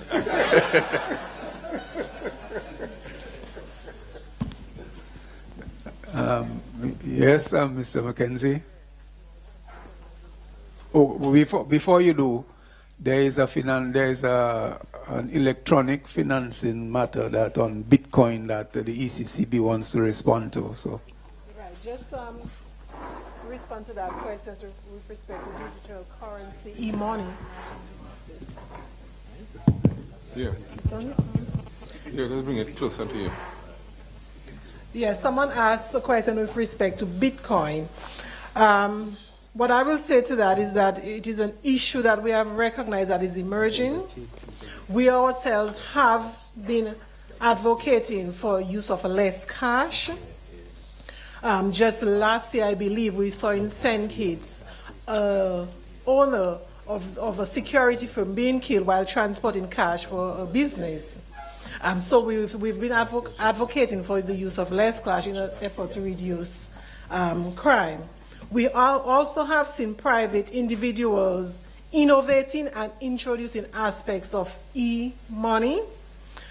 At the CARICOM level of the CARICOM Central Bank governors, it is an issue that they have also recognized and have established recently a technical working group to review that issue, do some research on the issue, and present a paper to them later this quarter. But what I think our position is not to try to stifle innovation, not to try to stifle what private individuals want to do once it does not have a systemic reason, but we are looking at the matter and research is ongoing. Okay, thank you. Yes. Okay, good day to everybody. Severin Mackenzie, President of the Dominica Manufacturers Association and also the Dominica Business Forum. I want to follow up on the bottled water. Way back in 2003, you'll recall that a project was developed for the development of bottled water. And I think it is still viable. In fact, it was done by the late Charles Maynard with some other consultants. And Mr. Prime Minister, there was after Erica, Tropical Storm Erica, you made reference to the government purchasing DCP, Dominica Coconut Products. And my recommendation would be, since DCP has so much infrastructure in place already, I believe that it would be a good facility for the development of the manufacturing sector, and particularly for the advancement of this the export of water, particularly bottled water. We've got jetty in place, we've got a dock in place. The facility that was recommended for the 2003 proposal was in fact just a few hundred meters away where Fine Foods is presently, which is the old Winera thing. The source of the water was identified. In fact, I recall that from the studies that were made, when they sent the surface water to Canada for testing, when the results came back, they were so impressed with the quality of water, they could not believe that it was in fact surface water that was tested. And the comments from the Canadian testing lab was that this water was second only to the glacial water in Canada. So this is the quality of water that we have. So the source was there. One of the things that had to be done was, in fact, was to explore the possibility of the aquifers so that we could have a much more sustainable source. And the market is there. I look at it. I mean, we're drinking water, and in fact, in a few days' time, we are going to see Pakistan in Dominica, and blue water is the one that they're going to sell. So I believe that I know that one of the constraints that we had with the development of that particular facility when the work was done in 2003 onwards was the possibility of getting the foreign investors to come in. And the foreign investors were, in fact, who were identified, were in fact very impressed with Dominica, and they like the project, they like Dominica. But then we go back to some of the comments that were made from the panelists. The vulnerability of the country, that if you invest millions of dollars in Dominica, and every year you are facing that threat of a natural disaster. The other one was the problem of accessing the island. To come to Dominica for a one-day meeting, in most cases, they had to lose 3 days. Then there was the other question of the history of foreign investments in the country that wasn't looking too good. And there was a fourth one I cannot actually remember. But air access was also one, I think I made mention of it. But I believe that now is the time that we should look at the exploration, and the DCP facility should be looked at as a facility for the development of the manufacturing sector, and particularly for the exploration of water. Because, I mean, I've heard some comments that we want to get DCP back into soap, but this itself is something that could be discussed. On the sustainability of the CBI, I think we should be concerned, like I think the young lady was on point in terms of expressing her concerns as to what are the negatives. And it is with regards to, from the figures that we got there over the 5-year period from the financial secretary, we saw that we have approved 2,464 citizens under the CBI from 2012 to 2016. And this goes back to it is as for the question as to the sustainability, and is there going to be a limit? Because Lennox made some, is there going to be a limit in terms of how many citizens can we absorb? You know, and I think this is something that is good, that should be good for some type of discussion. Knowing that there is, from history of other countries, if we were to look at Rhodesia, or now Zimbabwe, and South Africa, and the whole history of colonialism, how indigenous populations have been displaced by foreigners, that it is a legitimate question that we have to ask as to how do we protect our fraternity, our level of our sovereignty as individuals in the country forward, and for the future generations. So I believe that from a private sector point of view, this particular activity today is very worthwhile, and I would encourage that we have much more discussion so that we can, in a sober and friendly atmosphere, discuss the development of the country. Thank you.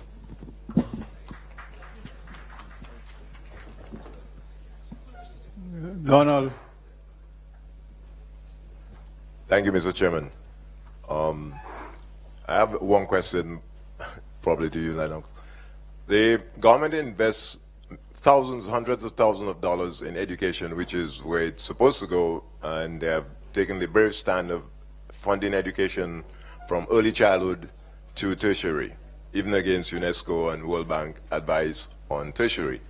But so my question is, with this investment, I didn't hear anyone on the panel talk about e-commerce, because we're a small country of only 72,000 people, and agriculture is labor intensive, and you see what's happening in tourism. E-commerce, as my colleague would point out, is what we're training students to do in the 21st century. In small countries with small population, human capital is where we want to go. So what are your thoughts on that? And secondly, Lennox, you talk about the 1 billion people with passports, and I would wonder if you'd consider that some of the people that in the CBI, we should encourage them to move to Dominica for a number of reasons. Dominica is an underpopulated country. We're not in the xenophobia thing like this guy. But see what's happening across the world. Everybody's a xenophobic person and do not want foreigners, what they call foreigners. This is a global village that we live in. If we only have 72,000 people, what would another 20,000 do for our economy? So have you thought about that? Because as we educate people and put them out in the world, e-commerce, service industries are other concepts that we need to look at. And so I'd like your comments on that.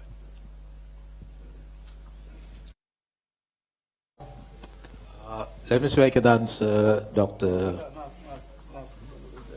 Let's take a question from Jennifer. Thank you. Thank you, Mr. Chairman. I'm really heartened myself at this level of dialogue taking place, but like Curtis, I think we require greater dialogue, not always necessarily on this grand scale, but on smaller think tanks and bringing all ideas to contend. My comment or my question follows up to Donald's question and to the point that Mark made and to points that both Eisenhower and Dr. Honeychurch have raised. And we hear about CBI funds being targeted to sectoral areas. So we talk about energy, we talk about tourism, we talk about agriculture.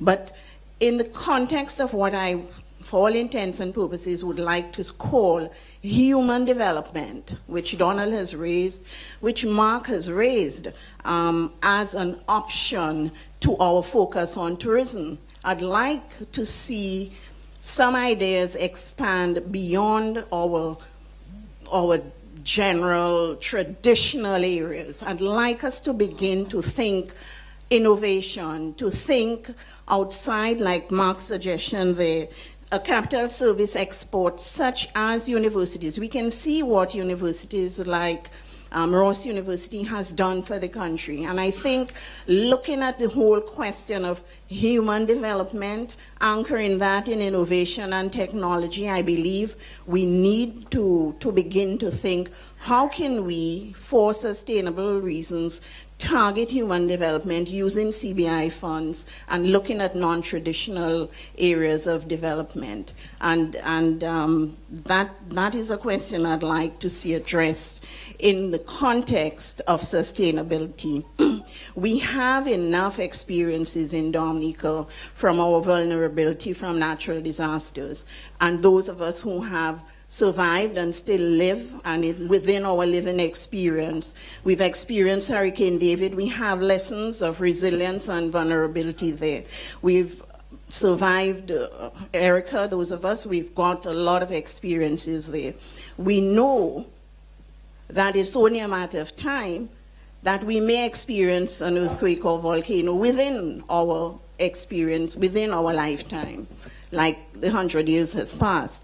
But the question is, even if we don't, how can we use CBI funds to strengthen our resilience based on our experiences for the future? And those are the questions that I would like to pose to the panel. Thank you. Okay, we'll take one more question and then answers. Hello? Check. All right. Sorry. Good morning. Or good afternoon. On the question of vulnerability, we've noted here that we are particularly vulnerable to natural disasters and how they affect our physical infrastructure.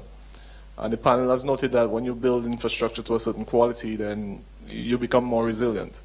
From my perspective, there's a significant gap between infrastructure that is funded and built by the public sector versus the private sector. And I can lean on the example of roads, for example, on a private development versus those managed by the government. So there's a significant gap there. And we spoke about the land use planning policy. And I'm wondering if we've extended the conversation to establish and enforce certain minimum standards when persons are doing private developments. Along with that will come cost implications. So I'm thinking whether there's room for a sort of public-private partnership utilizing CBI funds to ensure that the infrastructure in a private development meets a certain standard. And the government can then probably recoup those funds on the back end when the land is actually sold. So that's one question. The other point that was recognized by the panelists and thinking by the Prime Minister as well, there may be fluctuations in the revenues from the program for whatever reason. So from the ECCB perspective, what are your thoughts on establishing some sort of reserve fund where a portion of today's earnings are set aside for and deferred, for future, to finance future development ideas? And then to Mr. Murray, you mentioned an analysis that you did where you looked at the cost of interest on loans and how it needs to reduce to help the hotels be more sustainable. Did that study expand to analyzing the capital structure, where you change the mix in terms of debt and equity, and how that can impact your sustainability? And are your colleagues open to selling shares or selling equity in the hotel industry? Because I think that can have a very positive impact as well.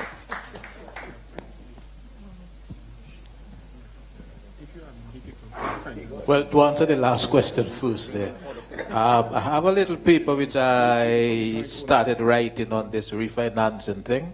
One of the facts which I put on there is the fact that the gearing ratio for the financing of the projects in the 1990s was heavily in favor of debt, up to 80% debt, which meant that a lot of your revenue went to finance that debt. But that happens to be a fact. It has happened already, and it's there.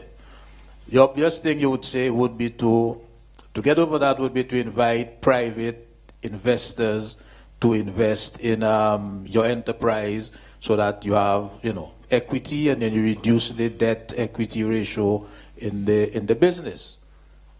That is possible, but for the time being, I don't think and I don't see it. It can happen, but it's not happening. So we are stuck with the situation of having to deal with the debt as it is. And part of the problem with the debt we got into the situation was that both the hoteliers, the bank, the aid bank in particular I'm talking about, as well as even the people running the tourism industry, had no figures or facts about anything. So it was a great thing, get involved. So somebody said, okay, I'll buy a bus, I'll get involved. Somebody says, yeah, I think I can get into a guest house or a hotel, so I get involved. But it was all mostly on guesswork. And I went to the NDC it was at the time, to find out what's the occupancy rate in Dominica like. And nobody could say. I said, how many rooms are there in Dominica? They didn't really know either. Who comes to Dominica? Where do they come from? Everybody scratches their head. They say, well, we think it's America. It turns out to be the French West Indies. And it's been like that for the last 25 years. So now we have the experience and we have more facts, thanks to Mr. Piper, who has put a good system in place to collect as much statistics as possible on the tourism business. We know what the situation is. So it's a question now of, as I write in a little paper there, trying to reset the clock so that we can start again when the in the right way.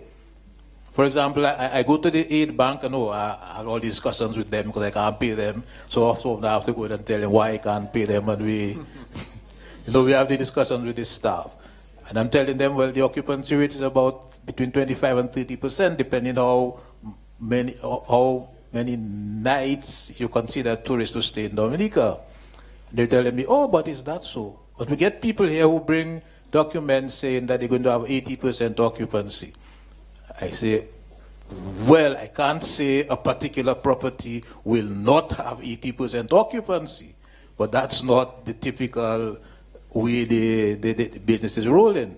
So there's just this lack of information in which we were all operating. And now we have better facts that says the condition in which the accommodation sector, in any case, operates is such that a rate of interest on a loan of at 7, 8, 10%, the property cannot pay it because he cannot get sufficient business to generate the revenue to pay it.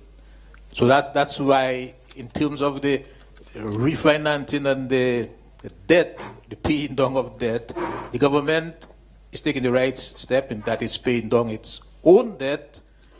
But since the government is part of the country, there are other debts which need to be addressed as well, which will take the thing and make the properties now become more viable, can employ more people, even at more or less the same rate of occupancy. The government is giving a higher budgetary allowance for marketing. We hope the marketing will bring forth more business, and then we will all start to get moving. Yeah? And then just to address Dr. Peter's question about education. I've had some interaction with the college when we put on these training courses for people in the music business there. And I deal mostly with Mr. Merrill Matthews involved with the continuing education program. And I keep saying to him that his department is going to become the biggest department at the college, because the college is going to have more and more mature students at the college rather than teenagers who have just left secondary school. Now there is the Center of Excellence, which I think has been given to the government of Dominica by the government of India. Essentially, if I understand it correctly, the intention is to assist the country to step up its capability in ITC, particularly programming and networking and so on. So the basic facilities for training people to use ITC better, I think, is already here. It's a question of deciding that we must get the population literate in order to be able to use the digital technology that's available. So, for example, if we were to take the decision now that we're going to implement coding in primary schools, the teachers who are teaching now generally can't do that, can't teach the students to write code. But over a 3-year period, we could teach the teachers at the Center of Teaching Excellence, of Excellence there, to write computer code, and they come back to the schools and start the teaching program. Because you can't say we're going to start in September and we will start. We won't start. It has to take a period of time to teach the teachers, and then the teachers can do it. Then we get going. And similarly, the college can set up programs for adult learners, including senior citizens, who would come to the college and learn to go on the internet and find something, etc. Yeah.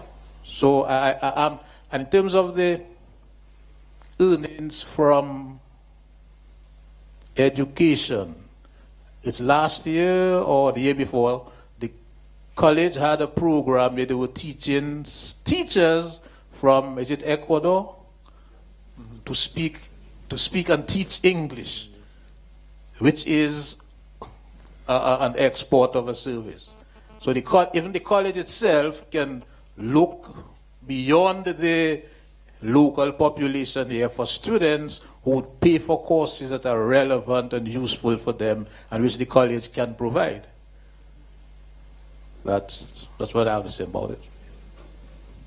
Okay, thank you. Now we will have a final round of questions or comments before we ask the Prime Minister to wrap up. So we'll take a final round of questions and comments.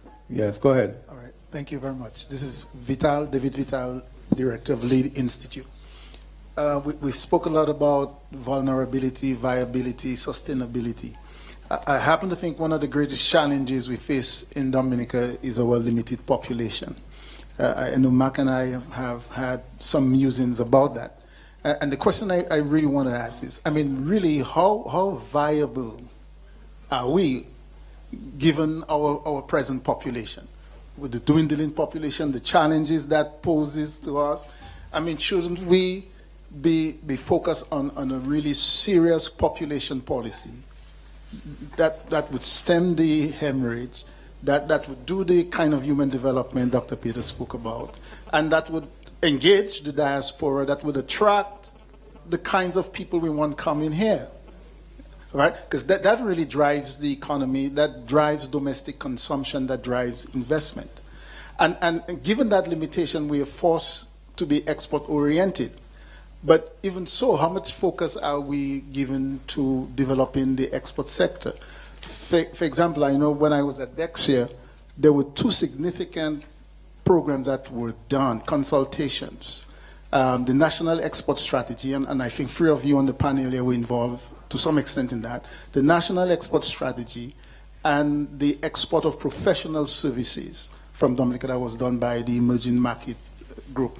And one of the things, one of the subsectors they flagged was the education, as you highlighted. But those two programs had significant potential to transform the economy. And I don't know to what extent we've really paid attention to that or how much implementation has happened since. So maybe that's something we should be looking at in terms of targeting some funding towards those areas. And you can comment on those. With the population problem. Hold on. Let's take the questions first. Yeah, I have to make a part of the wrap-up when you're wrapping up. Yes, go ahead. Yeah, I wanted to address the question of investments and improving on sustainability of existing businesses.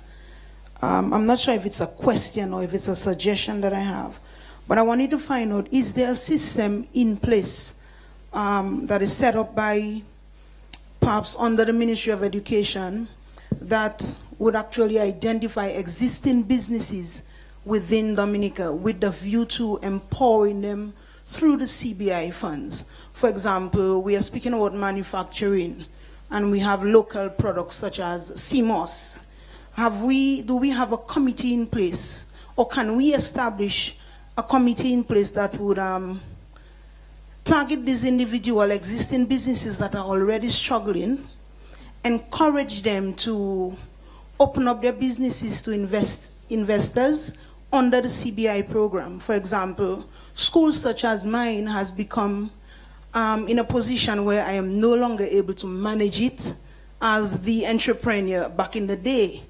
And I have been looking for investors. So at some point, I called the people responsible for the CBI program. And I'm asking them, can you investigate anybody in the realm of the CBI and those who are pursuing our citizenship? Are there any people interested in education investments? I am open to that possibility. And in this case, you would perhaps empower existing businesses with a view with preventing us from shutting down, and at the same time, encouraging new investments moving on.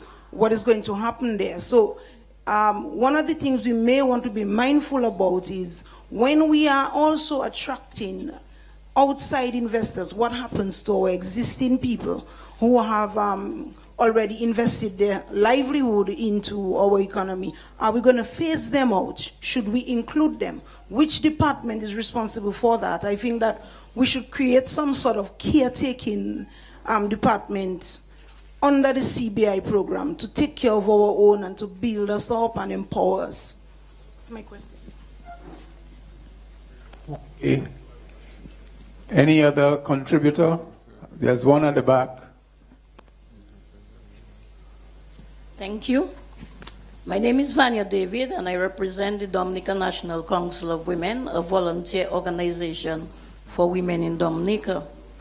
I want to take this opportunity to thank the Financial Secretary and her colleagues for inviting us to be here today. I am grateful to be here. And so in coming here, I look at the outlines of the Caribbean Global Sustainable Development Goal that was mentioned by some of your partners. And it is no exception that when we say Caribbean, we know that Dominica is involved. We also look at some of the sharings that say there should be government commitment to NGOs, CSOs, through collaboration, cooperation, supportive, and policy partnership and arrangements. We know that there is knowledge sharing to a certain extent. We look at other NGO forums. We look at the promotion and the awareness for NGOs.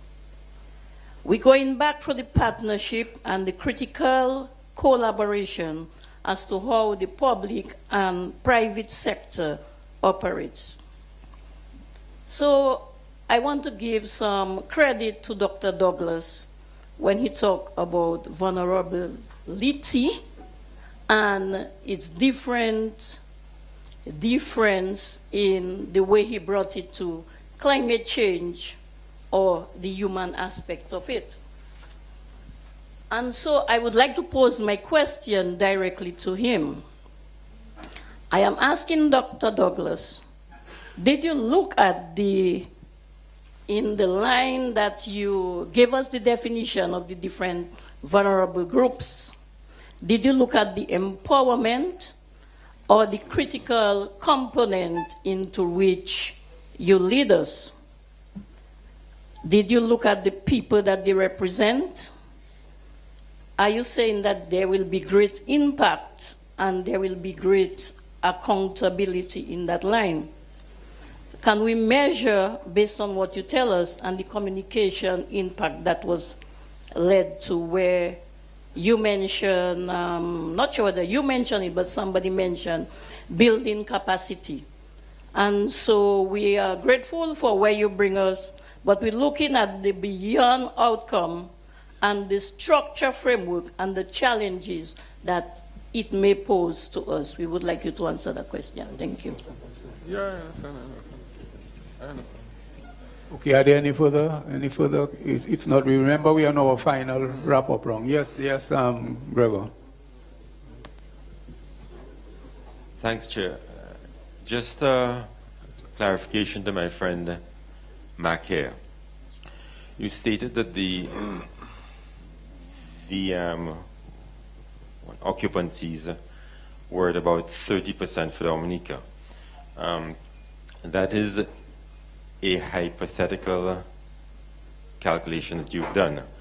The only official statistic is from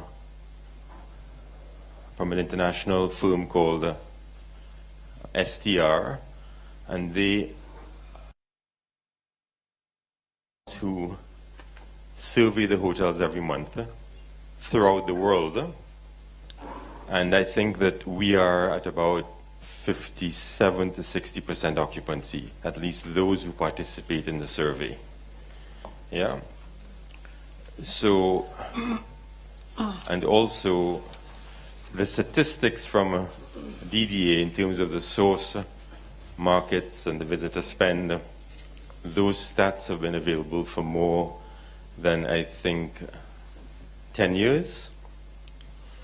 So I don't think that things are as bad for tourism as you were making it out to be. And as a citizen and as someone who invests in the industry, I would not be comfortable with the use of CBI funds to forgive private sector debt. Okay? Okay, thank you. But now this concludes our rounds. I mean, I realize that, you know, if only we had the time, we could spend the rest of the day here, because I know there are a number of questions or comments some of you want to make. But if those continue to be burning on your chest, the Prime Minister is open to you communicating directly with him on the matter, right? I am sure that the Financial Secretary as well will be happy to hear from you, because as you know, we are leading towards the budget. So any thoughts you have that you think can help inform the budget process would be welcome. Now, before we ask the Prime Minister to... You don't make any closing remarks on this? Oh, okay. All right, okay. Sorry about Before we ask the Prime Minister to wrap up, I will ask each panelist to make a wrap-up statement of 1 minute. 1 minute to each panelist. Starting with Mark. Well, my final statement has to do with the question both persons sitting next to Dr. Peters they posed there. Your problem is, Ms. Stedman, there, that the population of persons who are looking for your education is steadily declining, and it will continue to decline over a period of time. The question of getting more persons into Dominica, it's, to me at least, the obvious solution in the short term to bolster the population. I've had interactions with the government at different levels about that, which I hope we will continue to have discussions to find a way to get that done. With respect to the tourism occupancy rate, an average always presupposes that some people are above and others are below. Secondly, nearly all statistics that you come across actually arrived at by inference rather than by direct observation. And it is probably true, although I think it said 40%, it said 57%, that the properties that report to the website, which is run by an outside firm, they claimed, at least at the time, that their revenue occupancy rate was 40%. But there were only 9 properties, if I remember correctly, that participated actively in it. And therefore, they cannot use that relatively small number of persons as representative of the total number of persons who have rooms available for rent. Whether they be a 5-room hotel or a 300-room hotel, they are all rooms available for rent. So when you take the total number of rooms, you can't leave some rooms out. You have to take all rooms into account. And even the tourism master plan actually validates that that is really the rate of employment, rate of occupancy, sorry. Okay, very quickly, there were a number of things directed at me, but I will just deal very quickly with the question of population and the challenge of xenophobia. We have been brought up, particularly in 20th century, with this grave concern about these others, these foreigners, the whole aliens land holding legislation of the 1960s, which caused a lot of political turbulence. We must do this on a scientific basis. We have to understand the carrying capacity. This has to be worked out with proper physical planning. If you take into consideration that the massif of Mont Trois-Pitons and Micotren are basically uninhabitable, and they make up the size of Montserrat. So they are also uninhabitable, should be, because of the fact that they are important suppliers of the water that we all drink. And therefore, when you are doing these studies, you have to work out what the proper scientific carrying capacity of Dominica is in relation to this. It's not just sort of an emotional institute. Also from the most unexpected sources, because I always say that the arrival of Haitians here has been a very important investment into this country. Was it not for the Haitians, the supply of vegetables and provision of foodstuffs would be very much less than it is now. And I have no fear about opening up because the way in which it has operated, the way in which they have invested their time and their effort has really benefited this country. I just want to remind the panelists, this is a 1 minute wrap-up session now. I know. I'm into my 1 minute. That's right. And I just want to use a micro sample. If you all go to the community of Calabishi and you see what arrival and investment has done for Calabishi in terms of shops, in terms of services, in terms of supplies, you expand that across Dominica and you'll see what can be done. The other thing with education, yes, I think it has to be more geared to what is needed for our development. The grammar school was set up in 1893 to supply clerks and managers for commercial sector. And our education system has more or less remained in that pattern. We are a tourism country, and yet education of knowledge of Dominica, we have to do it after education and have a whole set of programs teaching people about Dominica and where everywhere is and what the name is and that kind of stuff. So our education has to be more geared to the needs of the country. And the other thing is, I know it's difficult, but there are reports sitting in shelves which will guide us with our development.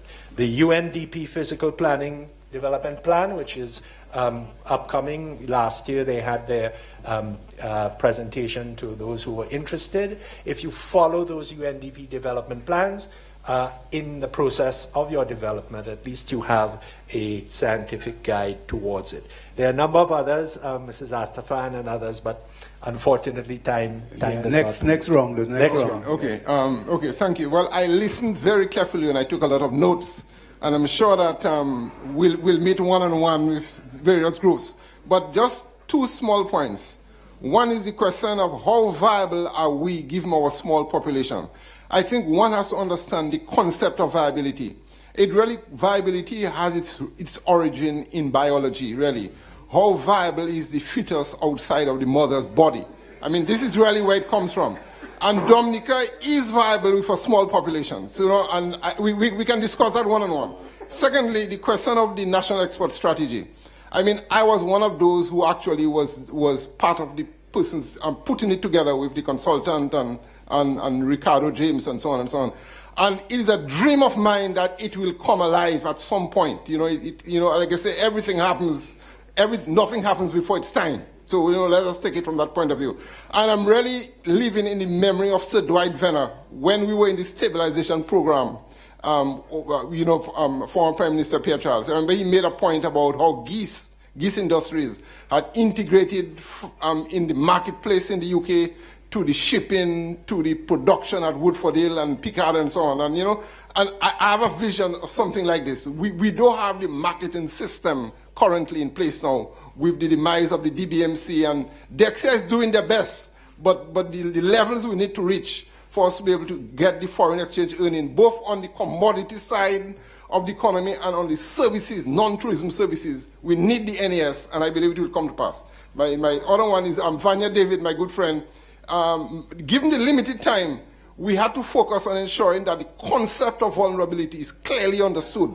And if we got into the empowerment side, that's a whole other area. So that was what, so empowerment will be next time. This is the first point of making sure the thing is clearly understood. And my last one is, I return to the memory again of former governor of the central bank, Dr. Courtney Blackman.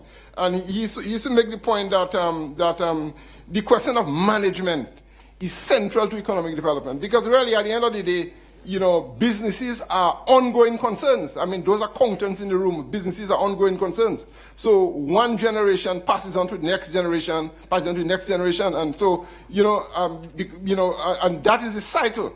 and management have to ensure that that happens. Otherwise, you know, crap will smoke your pipe. Thank you. CBI programs, as I said previously, are not unique to Dominica. The revenues have the potential to transform your economies through increased growth and development. There are risks, and constant review should be undertaken. We encourage best practice governance with accountability and transparency and compliance. We encourage the publication of some data. I think Mr. Lander asked about the establishment of a resiliency fund. This is one of the key uses that we advocate for the CBI, along with clearing arrears and paying down your debt.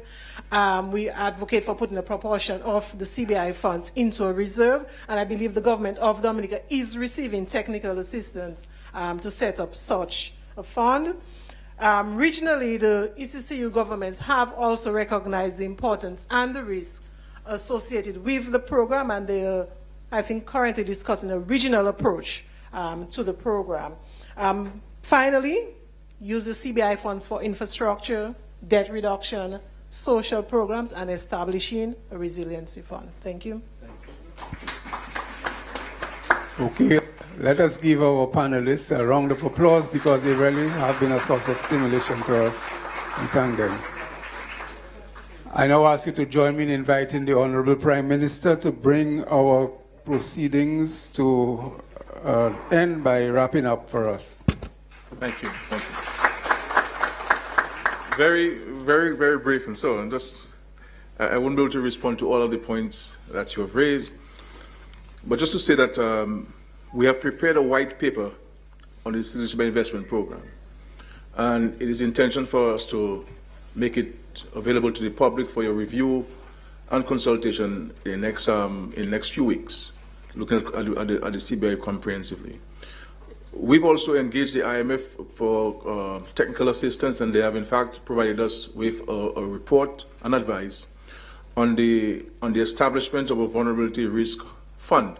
That was announced in the budget that was delivered in July of 2016. I had some reservations about certain aspects of the report, and we are seeking clarification from the IMF for this. Once we get this clarification, we will move with the establishment of that fund, which will be managed by the Eastern Caribbean Central Bank on Dominica's behalf. And of course, those funds, that fund will be capitalized with resources from the CBI and other forms of revenues of the state. The issue of the water that was raised by Mr. Mackenzie and vis-a-vis DCP, I think I'm maybe the only brave person in Parliament who always proclaim that I'm a socialist. But I also believe strongly in the private sector, and that government should stay clear of the private sector as far as practically possible. I don't believe the government should be owning anything to compete with the private sector. The original intention of the water project was to get DOASCO to partner with a firm, a group of investors, but that group of investors were not able to bring in or raise the required capital to get the project going. But we, the government, had spent significant sums of money doing all the necessary studies and to prepare the dossier for that investment. So that proposal is in fact available for review and so forth. But we're open to engaging either existing water companies or any new company on the issue of bottling water, because there are huge opportunities for this in our country. We take the point on education, and this was part of the vision for the establishment of the State College, that over time the State College would be self-sufficient. They're still sucking on the breast of the government after so many years, and there was a gradual weaning of the State College, because it would have the capacity to raise funds by itself. And this is why we've engaged governments and government of Ecuador in particular. We signed an agreement with the government of Ecuador, where the State College was mandated to have teachers trained in teaching English as a second language. And this is a major source of revenue. And I think the State College need to go to Guadeloupe and Martinique and Mexico and other countries and to see where they can generate opportunities.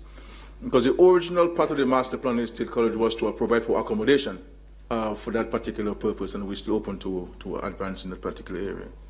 On the issue of population, we take note of this, and we could have more consultation and discussion on it.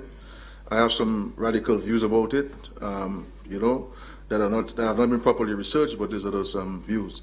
In respect to the export strategy, I mean, the export strategy in large measure is operationalized.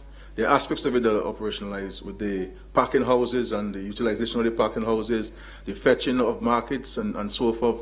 So there are aspects of the export strategy that have been manifestly operationalized by Dexia and of course the parking house people. The other point.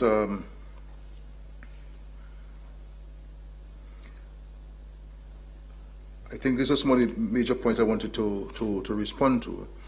Just to say, we're hoping that we can continue this consultation maybe on a quarterly basis on different aspects of our country's development.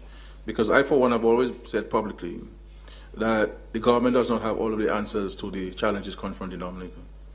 We have to agree to disagree, we have to seek consensus, we have to debate among ourselves, and to come up with the best possible solutions to the challenges which we confront. The challenges are huge, and my friend from the central bank pointed out the fact that our population is so dispersed, the sheer cost of infrastructure. A man decides he's going to build his house in the mountains, and then government has to bring water and lights to him and roads. Private developers, the law is there that they must put infrastructure before they start selling lots. But they go to the planning division, or they do it without consultation. They start selling lots, and you and I buy the lots, knowing that there's no water, there's no lights, and you can't have a road to go to your home, to your lot. And then people go and complain, well, we have no water in such and such a village, or we have no roads, and so forth. But boss man, this is private development, and so these developers take all the money, they put it in their bank account, and they go and spend it overseas, and then they leave the problem for the government. And that's a serious challenge which we're experiencing. So all of these roads that you see now in these developments, and I don't want to name them because it's not something personal to anybody, but the government now has to spend money to put roads and put water and put lights, I mean, a family came to me some time ago, they went and they built a home, they bought some land on a private development. And to get lights to them, to just 2 homes, you're talking about $56,000. And they say, well, we have no water. I say, but boss man, you bought the lot.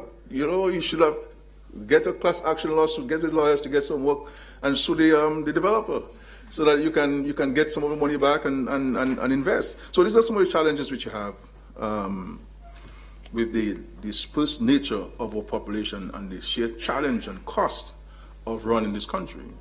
It's not easy at all. It's a huge task. And this is why we have to be more productive.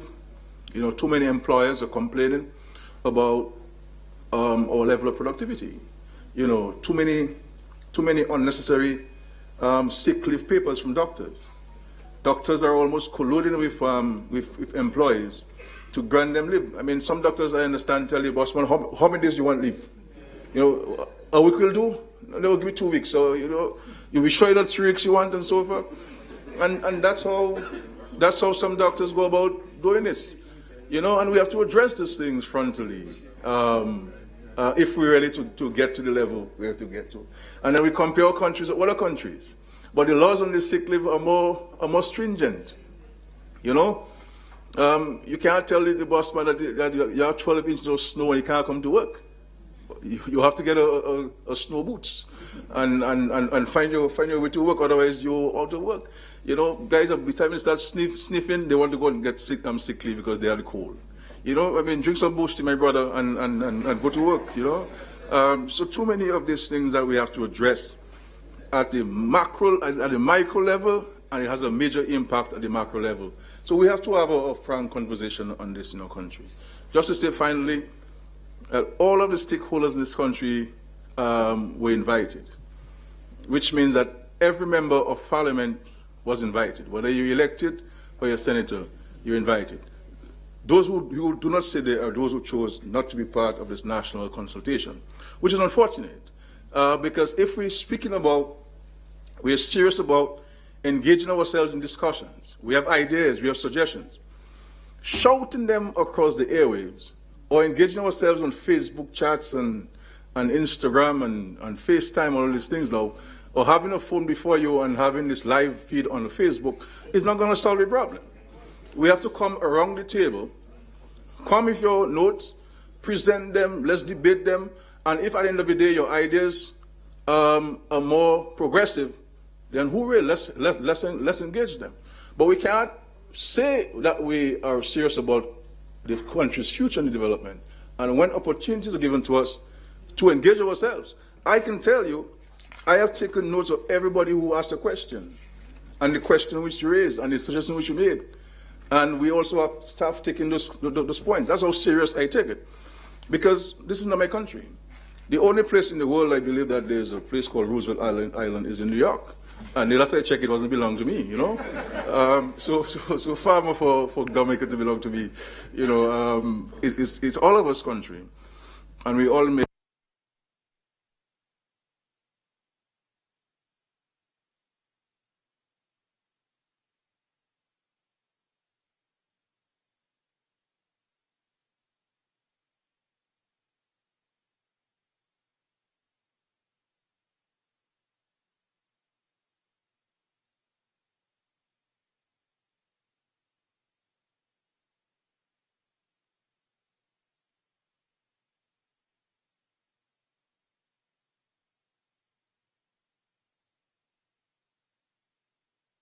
Honorable Prime Minister, members of Cabinet, ambassadors, FSC staff, the panelists, conciliars, members, media, and all of us who have made today a success that was. Thanks for those who have visited the room, Mrs. Anderson, Festival, PM, and all.